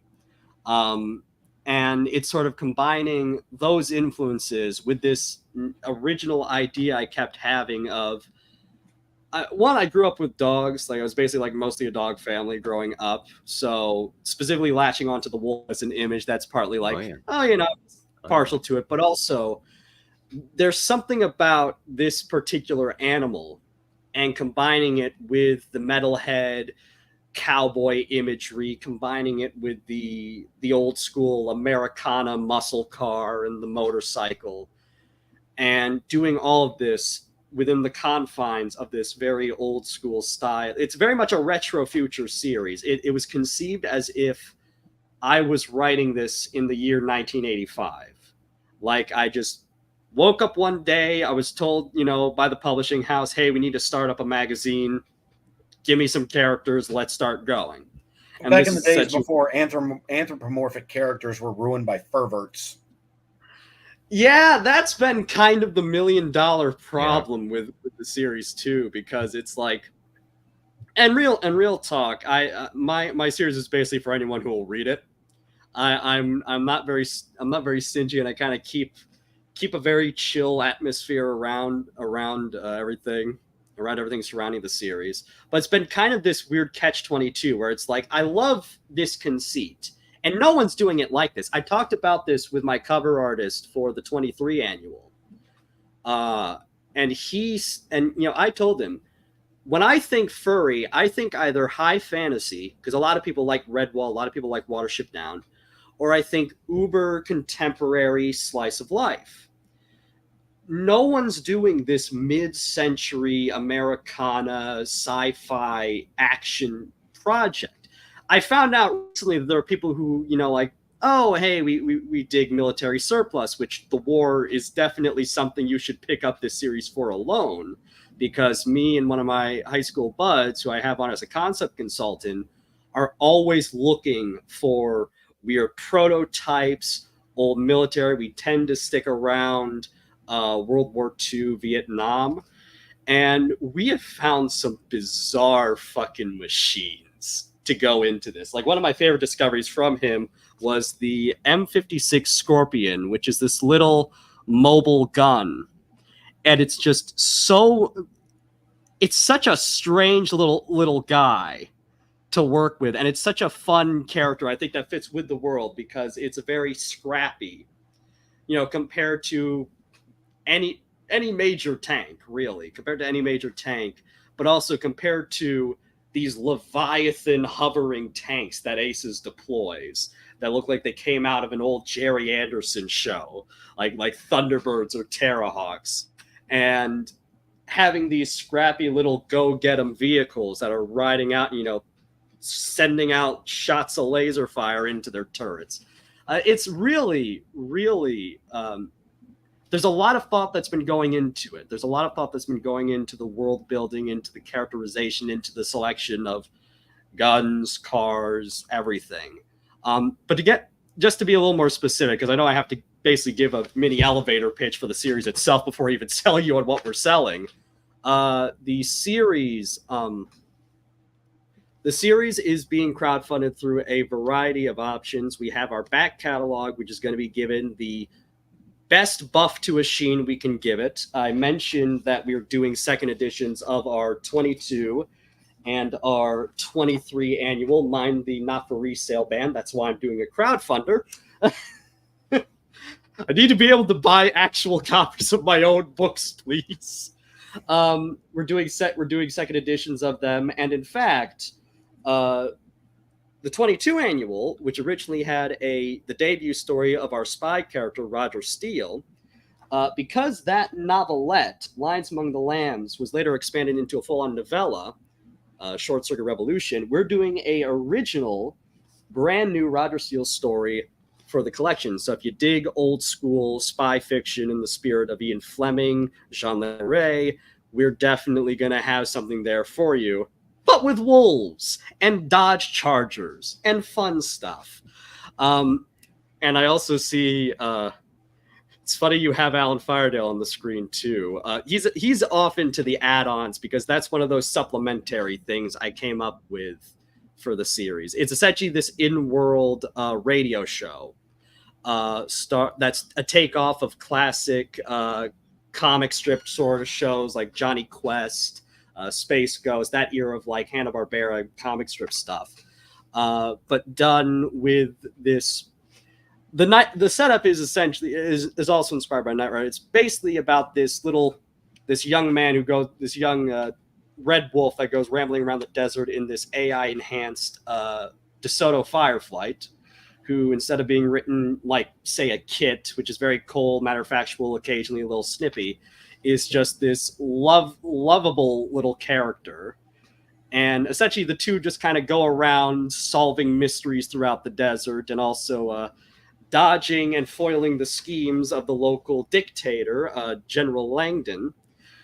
And it's a work of in-world fiction, and it's also essentially designed as almost like this allegory being written by someone in the world of 365 Infantry for all the weird stuff happening, with Haven, with the Wastelands, but done in a sort of a family-friendly setup with a little rough edges, because it's, the these are rough and tumble people. Sometimes, obviously the language isn't coarse, but the idea is that it's not, the cleaned up, squeaky clean modern idea of kids entertainment. This is inspired by the days when you could hand off a Princess of Mars to a young man and he'd be all over that shit, and you wouldn't have to worry about parents groups and shit like that being like, oh my god, but the Martian women are naked, oh no. Right. It's like plenty of well-adjusted people from the 1910s read that book. Ray Bradbury read that book. He came out swell. I mean, the idea is nice, but it gets swung kind of both ways because Alex Carter. What? Listen to me. What the fuck? John Carter is also sword fighting people naked, and I got to tell you, if there's one thing I don't mind memory holding, it's the idea that he's out there swinging both swords around, in the middle of fire. It looks cool when the chicks do it, but when guys do it, and you get and he's probably got his dong flopping all over the place while trying to fight aliens instead. That image is not necessarily as cool. Right. I'm okay with the kind of memory holding that he's wearing a loincloth at the very least, kind of in that same area of like, yes, I know dwarf women are supposed to have beards according to the text, but it's okay that we all collectively don't go that direction. No, I know what you mean there. And unfortunately also there's like a long history of various styles of wardrobe for Carter, like all the different like the Barsoomian war metal and stuff like that. And I actually do have one of the Marvel runs of John Carter with Mark Wolfman and Gil Kane, and I quite like the design they went with for him. But I tend to whenever I envision the character, I tend to read him almost more like a classic like sword and sandal kind of hero, very much cut from like the old Italian mold, Maciste, Samson, Hercules, etc. Which part of that's also because I've been reading the very early years of Marvel Conan, and that's the way Barry Windsor Smith drew him. Was basically like Peplum Conan with the sandals and the loincloth and everything. Mm-hmm. But yeah, no. So, but put it this way: no one's naked in Alan Firedale Desert Delinquent. That's the key. No. What a sales pitch! Put that on the box. Right. That can be a contentious argument in the especially the epic fantasy spaces of the bikini armor argument, right? Right. Is it valid? Is it not? I've always been of the opinion that the real armor is plot armor. So I kind of use that against the people that say, well, it's really impractical. And if you're, if you're wearing bikini armor, you can get shot in the abdomen. They're not going to get shot in the abdomen if the author doesn't want them to. So shut the fuck up. Well, it's not that big a deal. Well, that's kind of part of the whole conceit with 365 Infantry. Also, just to finish the pitch there, so not only are we doing... Sorry, go ahead. Not really doing revised versions of our back catalog, everything's polished and buffed to a shine. We're also doing subscriptions to our quarterly magazine, which is you get all 5 stories every 3 months. Remembered how quarters work. Remember how economic quarters work. And part of the reason why I just made the little qualification earlier was because while we aren't a comic project per se, our stretch goals, we do want to do more comics, because our first stretch goal is for a 5-page at the end of our 2024 annual, which will come out this coming February. And then our third stretch goal, if we make that, is a 10-pager for the 2025 annual.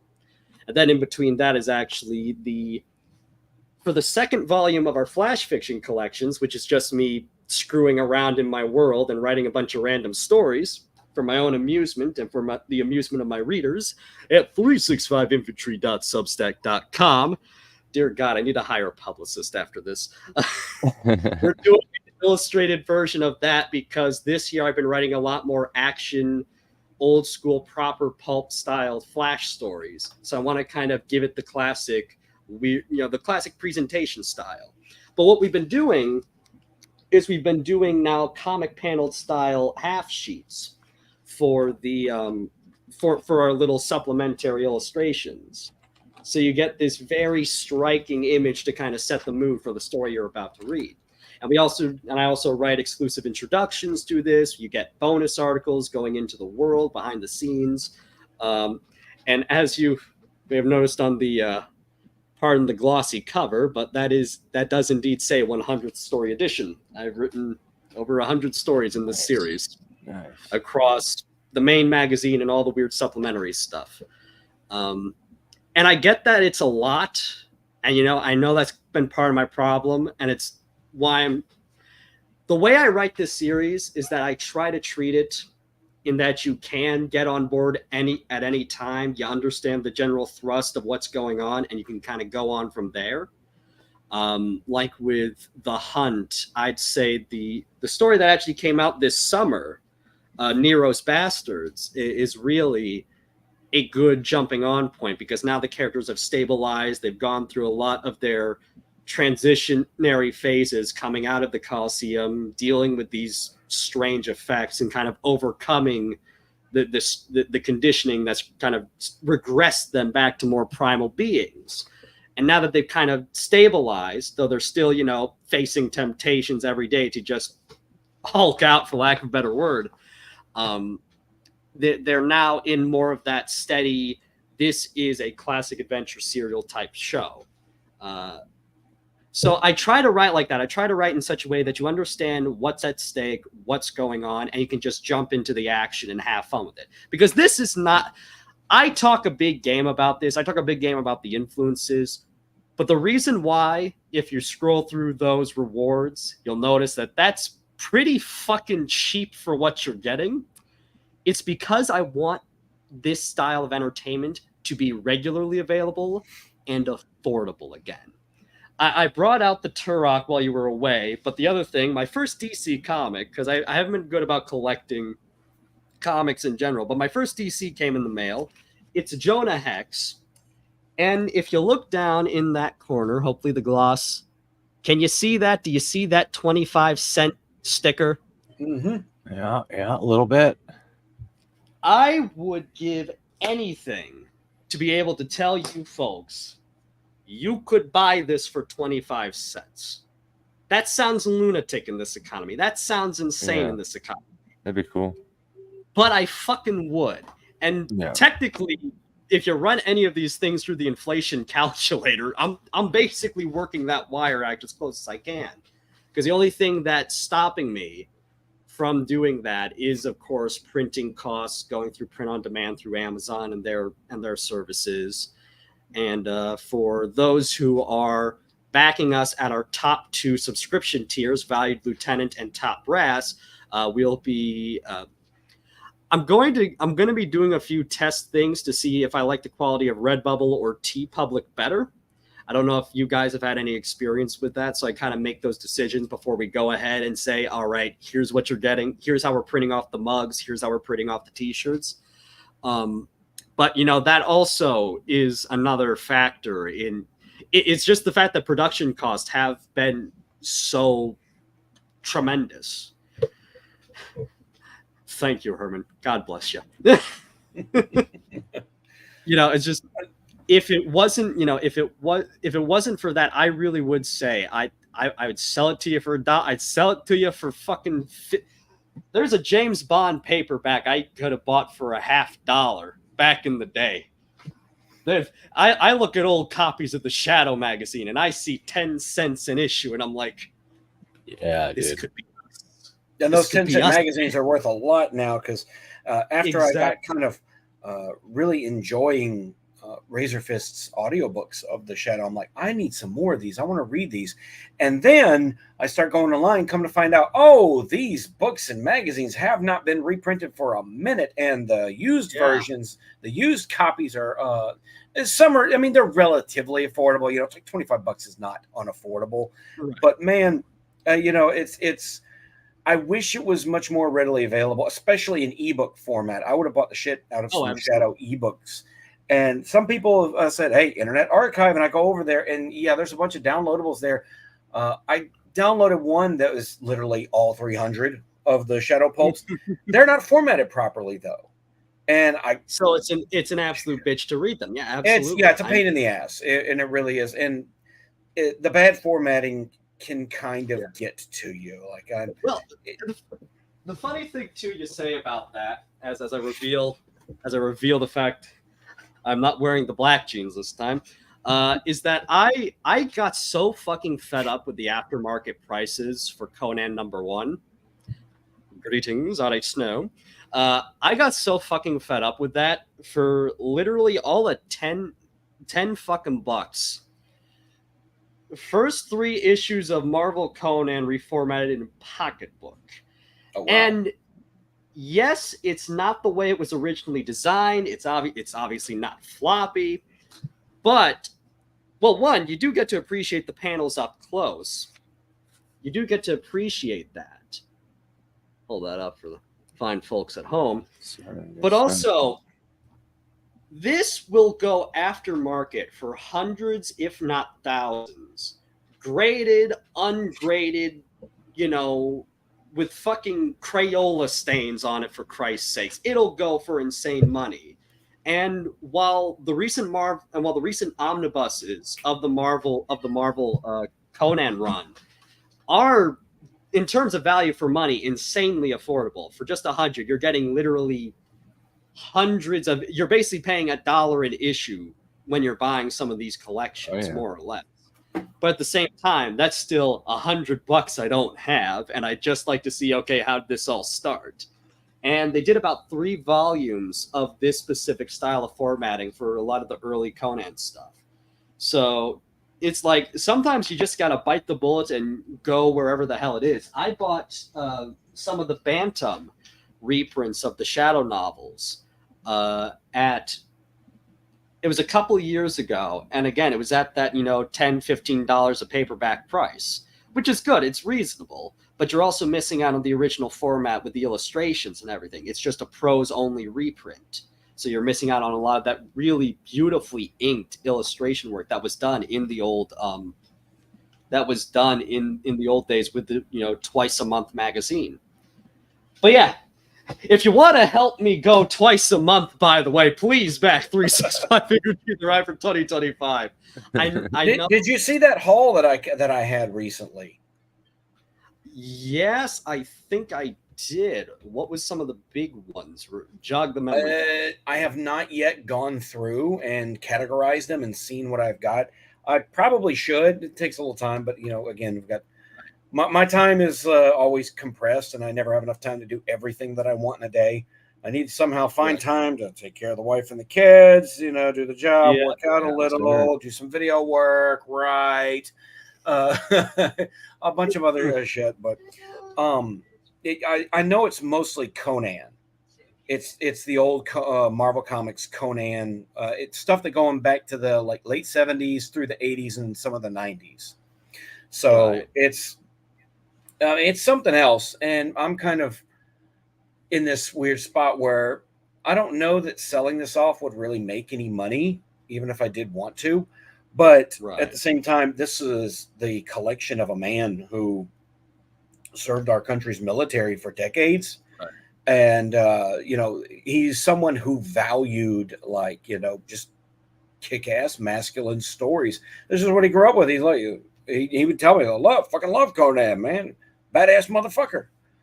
And, my uncle was someone who always considered himself that way. And one of the things that he told me when I was a young man was a couple things.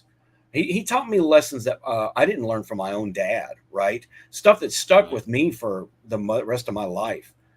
We went on a couple hunting trips, and I woke up. He woke me up, of course, like 4:30 in the morning. Walked out onto a pier because his hunting camp was deep in the woods next to a river. You had to get to it by boat. And he was standing on the pier with a cup of coffee, just watching the sunrise. And I didn't ask him this. He liked to, all his advice was unsolicited, mind you. You were going to hear it whether you liked it or not. And he said, you know why I like getting up and watching the sunset? Well, I guess I'm going to hear it anyway. So he said, every morning I get up, I watch the sunset when I can, because I know it means God's given me another day to enjoy. And that was the truth of it. And he unfortunately passed in his sleep. So I guess it was God's way of saying, we should all be so lucky. Right. Yes, Absolutely. sir. Yes, sir. And he loved all that kind of stuff. What was the other thing he taught me? Oh yeah, any day he gets to operate either heavy machinery or automatic weaponry is a good day. That's how you saw it. It is a good day. Yeah. Well, look, let's switch gears here over to AC Pritchard and his upcoming campaign. AC, dude, you got the spotlight, man. I want to hear about your comic, which is based on your books. Yes, sir. 1, 2, 3, go. All right. So the book is set in the world of RK, which is the world of my full-length fantasy novel, about 150,000 words. Off the back of that, I wrote a short story collection called The Chronicles of RK. Again, RK is the name of the world. ARKAE. And essentially, this is one of those short stories that I've adapted with Luke Stone into a graphic novel. It could break 100 pages. It could just stay at the projected 72. But I got a nice 15-page preview in Anvil magazine that Calta here probably you edited, right? You're the editor. Not the editor. I'm the layout editor. So I was the one blessed with laying it in page by page. Yes, sir. Yes. I think we shared a preview we were in the same issue, if I'm not mistaken. Yes. Indeed. Yes. Well, again, literally all those who want to see, I'm gonna bring that up right here. Oh yeah. That ain't it. Nope. Home to my first published story that doesn't involve wolves. Mazda. Oh shit, that's right. Wrong camera, my friend. There you go. I recently moved stuff around, so I'm very I'm a little discombobulated about where all my stuff is, where I'm looking. All the muscle memory is backwards now. All my actually no, my three ones are over there, and I actually do have a second one that I may or may not do like a giveaway towards the end of the Kickstarter. There you go. There you go. That's the money shot right there. So actually, I do have here. How about this? I thought I had here. Check this out. I have the preview right here. All right. Oh, nice. Indeed. Yes. Viking boats. You're not gonna go wrong with those. Indeed. Viking boats. Yeah, the long ship. Yeah. So essentially, here, let me. I can hear Bathory sounding off in the distance. Yeah. Okay, here we go. Now I can do both. Is that Mongolian throat singing I hear? Indeed. Yeah. Cheeseburger, hamburger, Whopper, Yeah. Big Mac. So essentially, we got between me, my wife, and Luke Stone, we're like a pro family team here. She's my editor, he's my artist, I'm the writer. I adapted it into the script, which John is a lot like movie scripts. It's fun actually. Once you realize how few rules there actually are, you're just trying to get what's written down in the comic book, and like you're essentially writing down a bunch of prompts. If you've you got man spreading in there, man. Yeah, had to get the hate this. I actually specifically requested the man spreading. No, I'm just kidding. That was actually a little Luke Stone touch there. I kept it. I was like, yeah, that's it. Luke Stone, by the way, I see, very smart. By the way, guys, if I can interject real quick, I did ask Luke Stone if he could be here to kind of help promote this comic. He was unable to due to don't know, something family or something like that. Whatever. Yeah. God bless. Luke, we're thankful for you, and we're thankful for you, sir. I know you're here in spirit. This is speaking of Luke. This is his favorite panel right here. Is this man spreading right there? Right up in the man spreading. Yeah. Hold on. Let me back out of there. There we go. Yeah. So you got another man spreading in here. I know AOC is probably just freaking out as she hate watches. Get that Morton Joe style cod piece right in the yeah, very symbolic. Yeah, I'll request an update. Please back the ride for 2025 as compensation for the massive exposure of crop shots on this fucking stream. Yeah, dude. But yeah, that's Luke's favorite panel. That's the reveal of the king.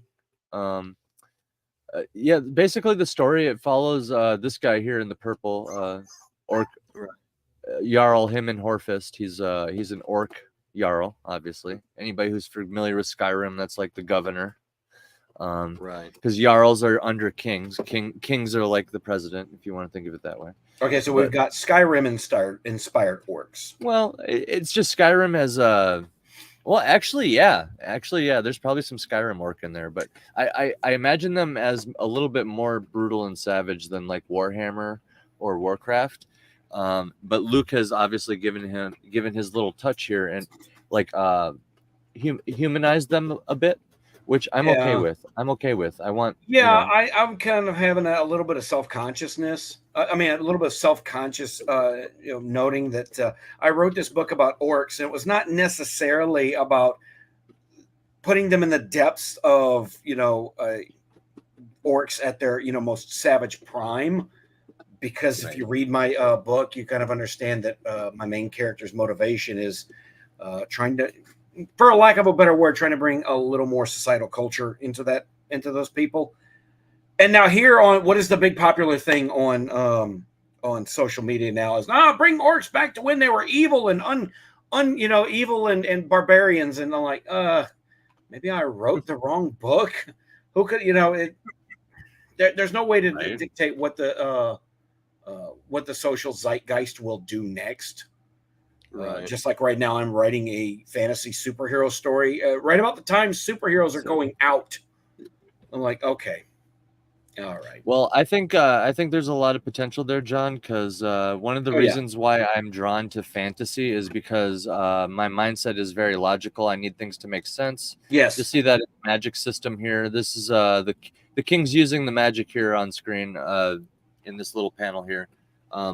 But yeah, I need things to make sense. So like something like people who are familiar with D&D, something like Berserker Rage makes more sense when you put it in racial terms, like a Goliath or an orc or even a goblin, right? Just something that's not human. You can actually start rationalizing powers like that. Like think of like deep ones, right? They can breathe underwater. That in and of itself is like a power, and you can kind of think of other things that go along with that, like sonar, echolocation, stuff like that. That can also become very much like a superpower. You can go on and on like this, like bird people. You can use fantasy as a way to prop up superpowers, essentially. Maybe you're not getting like laser vision, like Superman laser vision or anything like that, but you can get like above human strength and above human capabilities in a lot of areas. And I think that's one thing that makes it super fun, in my opinion, personally. Like an orc, like... Yeah. I mean, I'm not against what you're doing. I'm just saying the social zeitgeist is kind of going the opposite way with orcs than compared to the way you and me have looked at it before. Yeah. Or in our work, trying to give it a little more of a human nuance. Of course, the opposite end of that in official like D&D lore and in a lot of fantasy circles has been they basically just turn them into green humans. Yeah. Which doesn't work all that well for me either. You're kind of taking away what makes them unique and interesting. Well, and right here, I'll show you. You got size comparison, I believe. Yeah, you can see the size comparison here of like a human next to an orc between these two. Like they're very much, they like look down at humans, you know. Humans are endangered in this world, actually. They hide behind ancient walls. That's where they center their cities. Because, you know, walls are walls, right? The world's as old as it needs to be to essentially allow me to write any story I want. So in the source material, there's actually a story that has guns, and it's very like World War I mixed with Napoleonic era centered. Right. And you can kind of see how the magic works in that setting. So basically what I'm doing with like the Chronicles of Arche is just providing a bunch of their legends. That's the meta perspective is the legends within the world. And this would be the legend of him and Hellfist. He sailed across the water and slayed a dragon, you know, like just to super simplify it. Like King Arthur pulled the sword from the stone and became the king. You know what I mean? In one line.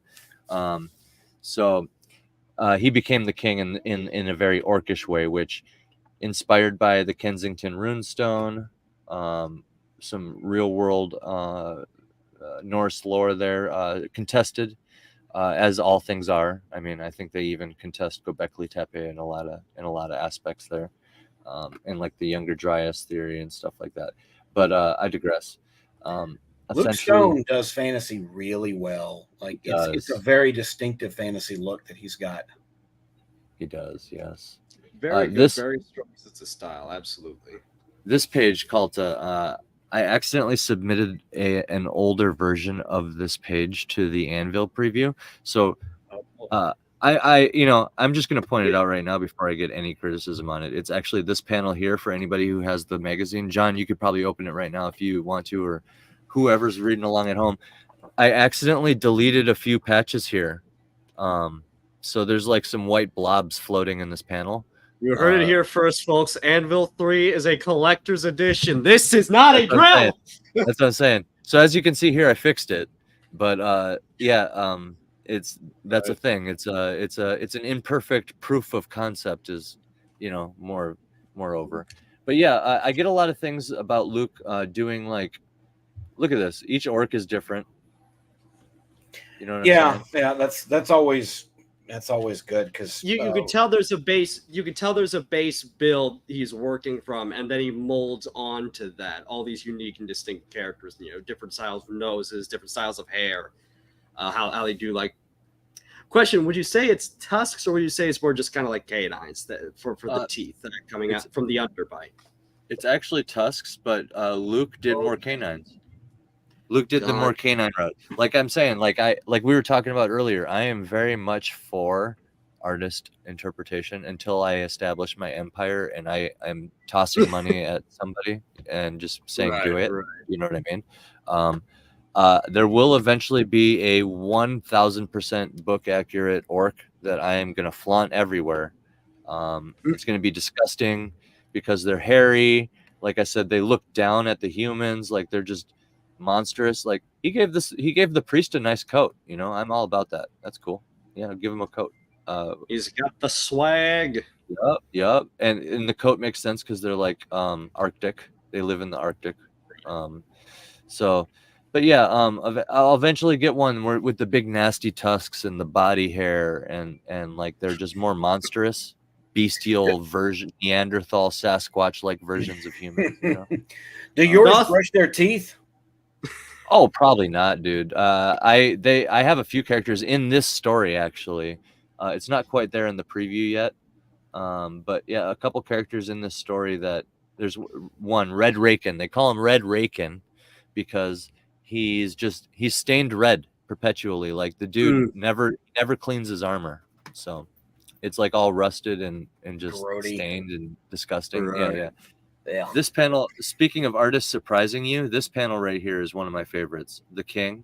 He just knocked it out of the park with the King, man. I don't know what it is, but this I like the etchings on the tusks. I really do. Yeah. And that's canon. That was actually a request. They're both supposed to be broken, but that's okay. I view this as a very much a collaborative effort with Luke Stone. I had a little bit of artwork that came back, and it was not technically true to the character, but if it was technically true to the character, it would have given away spoilers for the book. So I just lived with it. Right. Yeah, the man spreading again there. I've been told this particular panel up here actually is one. I think Hedge mentioned something about it at one point, and I have to agree with them because like you zoom in and there's just more detail than you expect. All these particles floating around and right. This was actually one where I had to clamp down and send it back, Kalta. I had to be like, and John actually too. You were saying this too. I was like, that's a red moon, sir. Yeah, I was about to ask that. It's a red moon. That is a red moon, sir. And so I had to actually swallow a red moon rising. I had to swallow my pride and be like, can you redo the moon, please? And they did. Turned out great. Yeah, man. Looks Flying cool, ship. Story about family. Because he's got his twin sons with him. The king has his triplets too, and you know, the driving force of the plot is they're trying to get the king to like the new world, where he can basically die peacefully. Oh, I see you did the manga edition thing. I think that's really clever for for the indie artists that have started to notice this and go, hey, manga edition for the people who do like manga, which it's interesting to try and read manga because you read it backwards, obviously. And I don't mind it. Well, mine and will not be I very backwards. much believe in what Razorfist said, you know, that black color is an objective choice, not necessarily an upgrade. Yeah. But it depends on the story. But I do like colors that pop when the colors are done really right and well, and it makes it very distinctive. Like here. 100%. Oh, yeah, 100%. Like I said, my manga edition actually won't be backwards. That's, you know, it's gonna just black and white. It's gonna be black and white and made out of like the same type of paper. You know, manga paperbacks have like a certain feel to them. But yeah, it won't be backwards. And yeah, I get that question a lot. Like a few of the other comic guys and like Comicsgate and elsewhere have like cringed a little bit when they see the manga. And I'm like, oh man, come on. First of all, you got to learn from the people who are drinking your milkshake for starters. Right. Lean into. They're obviously doing something right. I mean, they're eating American Comics lunch. Why not? This is the way I look at it. Why not lean into something that other people enjoy? You know, to try and kind of help sell yourself. Now, for instance, may I give an example? Yeah. Go. Now, I am old enough to remember when in fantasy the idea of the strong when the female is the heavy of the group was a bit of a novelty, right? It's still a novelty to me. That's why I had Muscle Mama. My heavy. Different race. It makes sense, right? Right. Different race. Yeah, she's got Minotaur blood in her, so you know naturally it makes more sense than just having a 7 foot tall female. Oh now, the human female just has like birth defect neck muscles. Yeah, you're right. Okay. Yeah, okay. I am not someone who's openly putting kinks in his work. Okay, I'm not into quote unquote muscle mommies, but I know there are people who are. Yes. So why not offer something for those who do enjoy? And that was one reason I kind of had Valmora designed the way that I did, because there's guys out there that like fantasy, especially in the manga crowds. They enjoy monster girls. So Valmora kind of fits that mold without necessarily being too monstrous to bear looking at. Yeah. I got my and then there's that Kahuna. She's not a girl boss. She's mostly professional and pulls a lot of punches because you know she's not. She doesn't consider herself the one that's in charge of the adventure going on. I don't want to spoil anything too much for you guys if y'all hadn't read my book or not. But well, I think that's also just to jump in here because one thing I wanted to say about black and white art, and then one thing I wanted to say about female leads, because that's kind of one of the other things about this is that I actually have quite a few female leads I play with on 365. But with the black and white versus color thing, I also have the unique blessing of working with Kevin John Jacob, who's based out of the Philippines. So he has a handle on the manga style, and he kind of brings that to a lot of my Western ideas and influences. So you have this great combination of, I mean, for Pete's sakes, you see it a bit on the cover alone. You have that sort of that eye for detail, but at the same time playing with a totally different, you know, sort of ideal. But also in the case of the Lead 2 thing, it's I find it hysterical how so easy it is to do the diversity thing, and just you see people not even like, you know, fumbling at the goal line, deliberately pitching it directly in front of the fucking goal, just slamming it directly like 5 inches away from it out of spite. It is so easy to write a character that is not even necessarily about just being likable, just naturally being compelling, being easy to understand what the motivations are, why if they do act, if they're playing a little coarse with people, if they're a little tough with people, why they are that way. It's so easy to do that. And then you just have everything from the Hollywood machine churning out and just gurgling out the fucking backside of the industry. And it's like, it's not that hard. How are you guys fumbling this? They fumble it hard. It's not even funny. And Indies has created some really great female characters, and they're really good at doing it. Meanwhile, almost every female character that comes out of the mainstream, it's the same thing over, and you can you can tell they are just seething with contempt and ineptitude on the half of the creatives in Hollywood.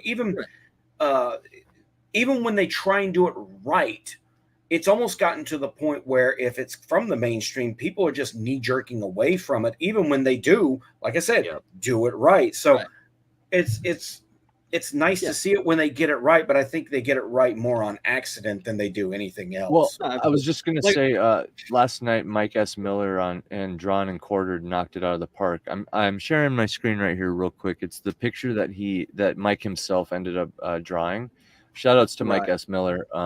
So right here, it all makes sense. This right here, within 2 hours, you got a bunch of quote unquote nobodies, right? A bunch of artists who are around the quote unquote disgraced Mike, who decided to just stand up for his own convictions and thus has been exiled because of his political beliefs, right?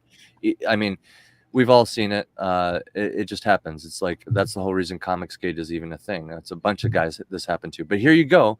One dude and his cronies right here just drank their milkshake, like we said earlier. They showed him how it's done. This is a single picture showing you how to do diversity right in fantasy.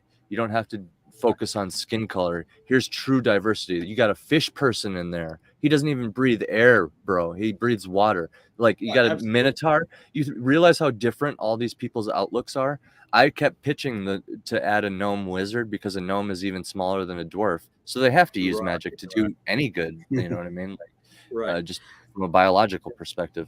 But yeah, this is what I'm saying right here. In a single picture, you have the human female who is still a human female. The sword she's wielding is definitely wieldable by a human female. She doesn't even need to be trained in it to swing that thing. No, absolutely. This is Snow White and the Seven Warriors, by the way. This was the theme. Oh, okay. Drawn and Quartered.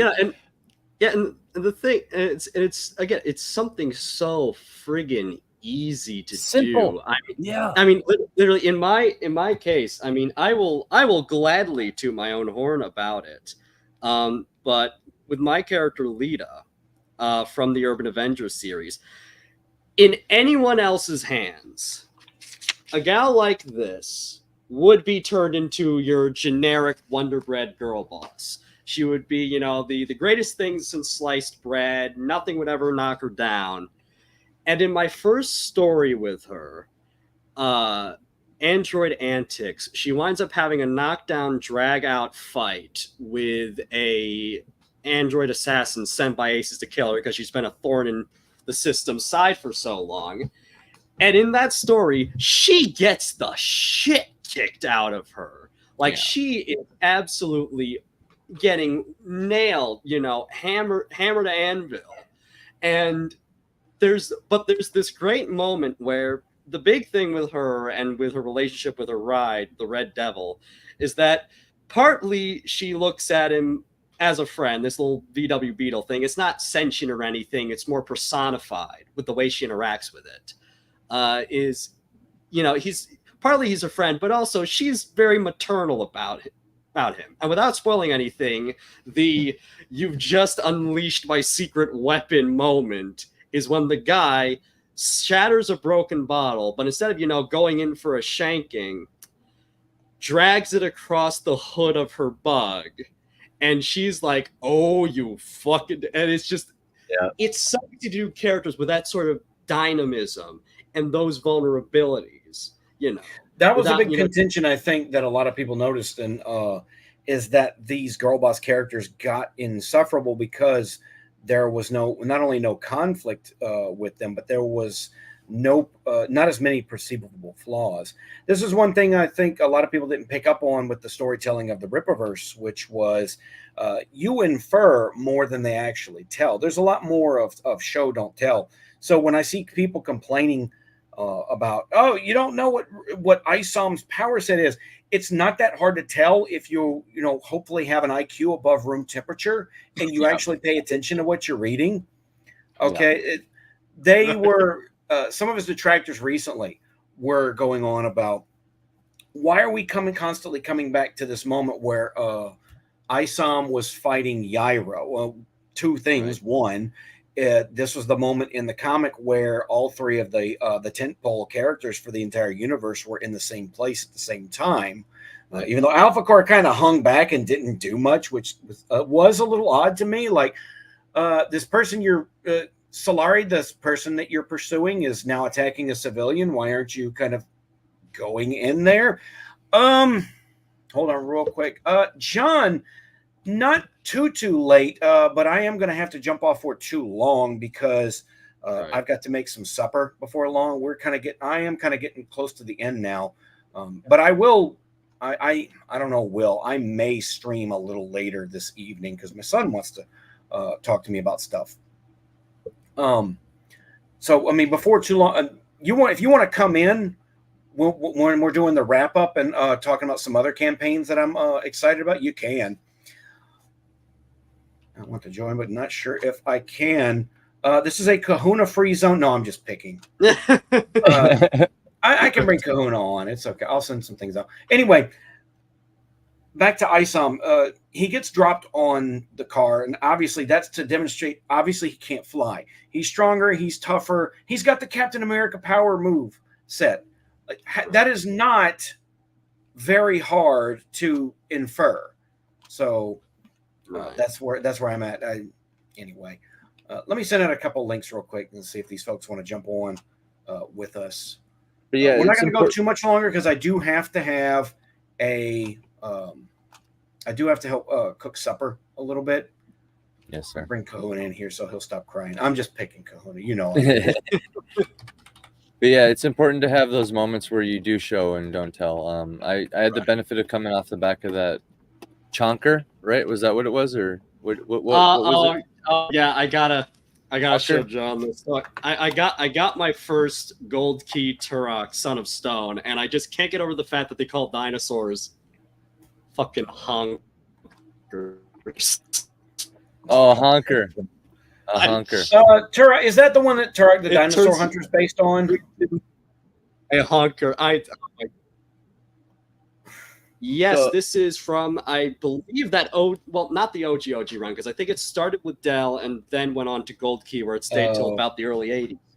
See, when Turok the Dinosaur Hunter came out, as far as a video game, I didn't know. I heard it was based on a comic, but I'm like, I've never seen or heard of that comic before, so whatever. Yeah. Hail, John's Linebox, dude. Hey, how you doing? Hail. What up? I know we kind of messed up the times a little bit. It's not a big deal, I promise you. I've had to cancel appearances myself. Oh, why is this not focusing? I don't know. I'll let you fix that, and I'll welcome Kahuna to the stage. It's like it's like Japanese porn. It never focuses on the John. Yeah. All right, thank you, Kahuna.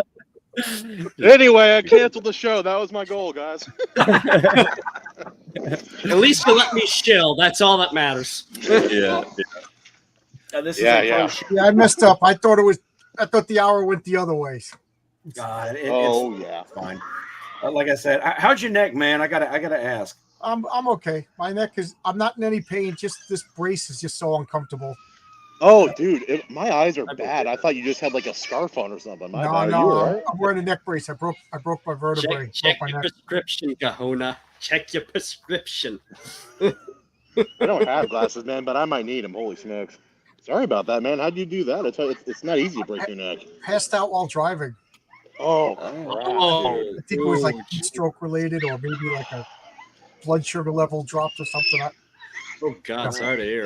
That's rough. You know, we're checking off everything that it wasn't. So, you know, it wasn't a stroke, wasn't a heart attack, wasn't anything like that.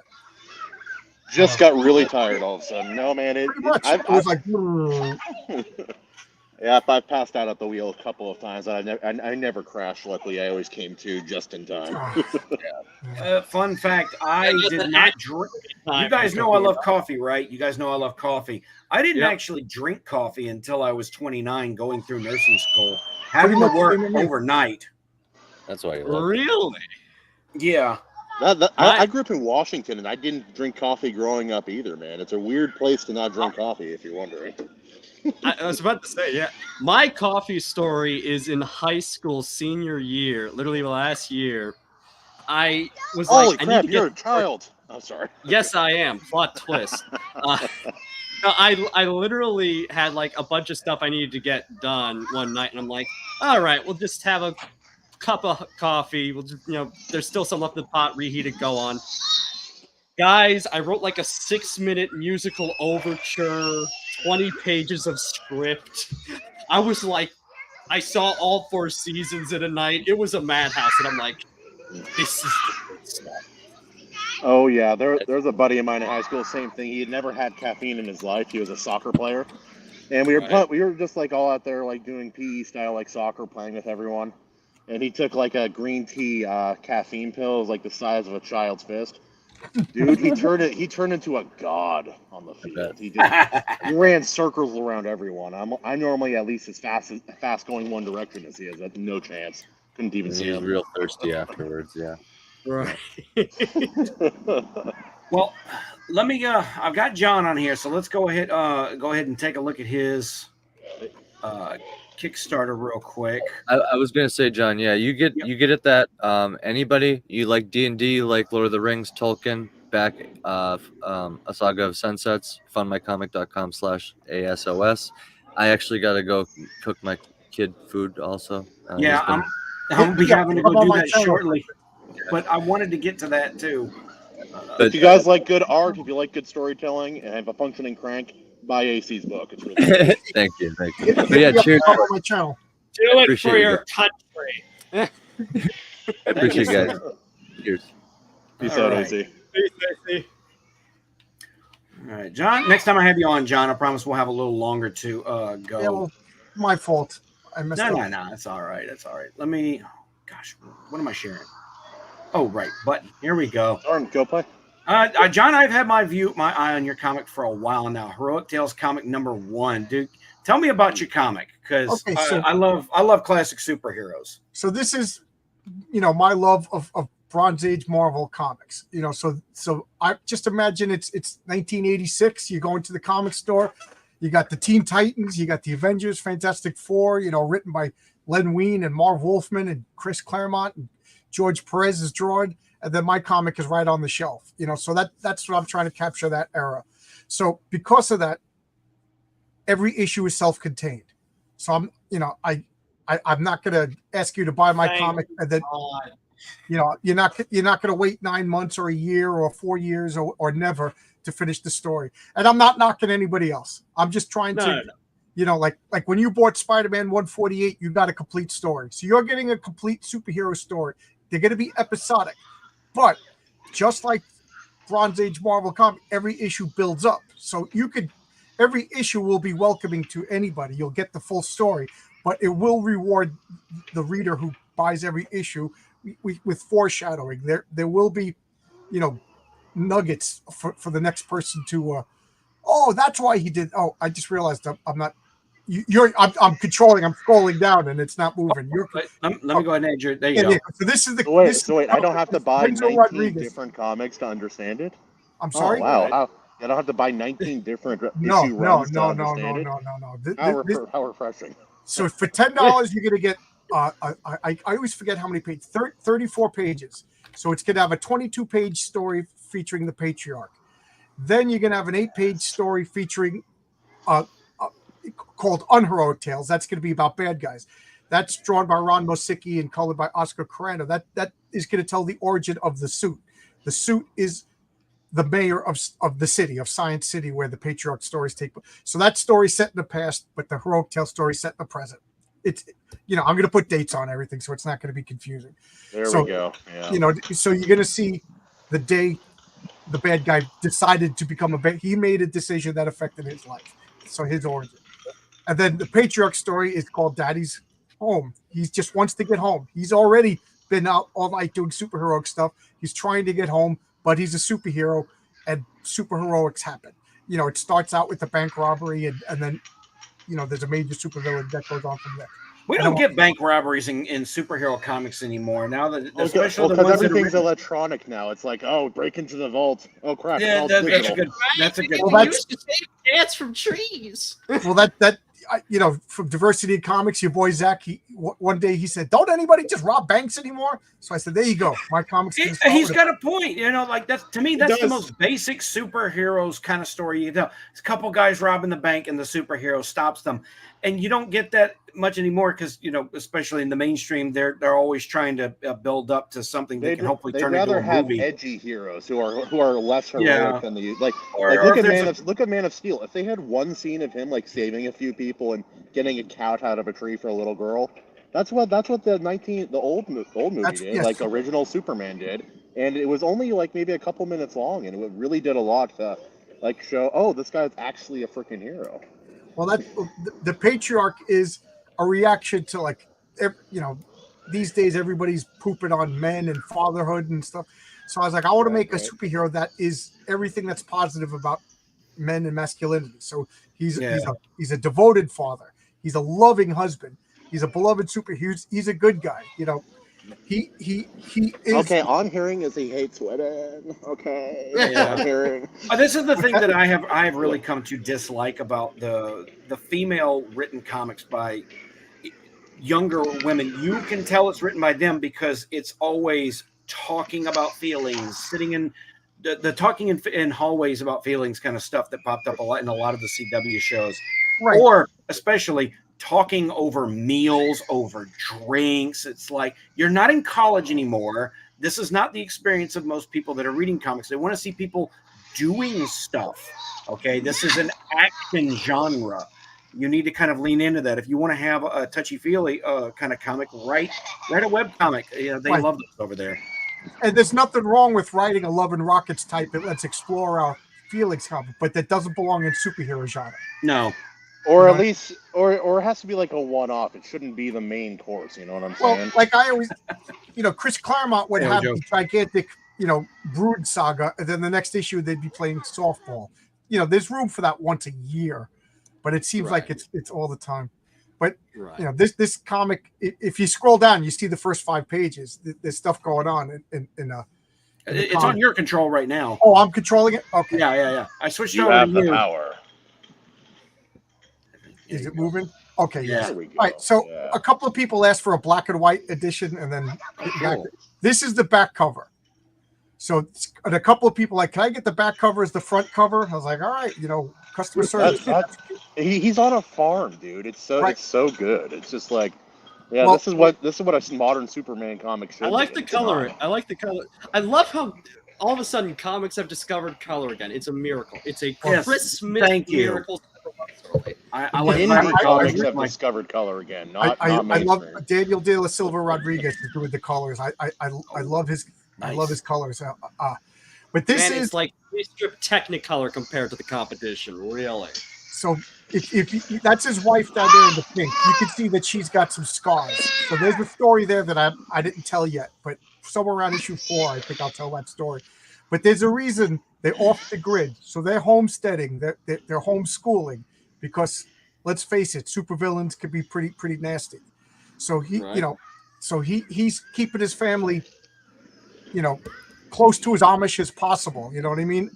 And that's going to cause problems because the kids don't want to live on a farm. You know what I mean? Like one of the kids is going to ask the dad. For sure. There'll be one boy or girl who's like, you know what? I'm running away. I'm going to go to it's not that, but he's saying that because they can't leave.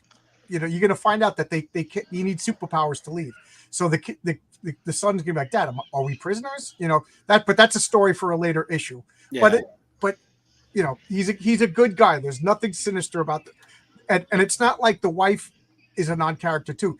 She's his partner. He can't do this without her. You know what I mean?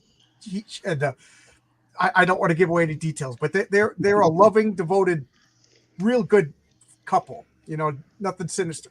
And then that's always great to hear in this day and age, right? Because I don't think we get enough of that, because a lot of the people that are writing comics are probably did not have grow up in good houses and don't seem to be living in good houses of their own, and they put way too much of themselves in their comics, I think. But guys, listen, dude, John, I I hate to cut you off. Okay, right there. I know you come in right here at the tail end. I do have to get going and make some supper.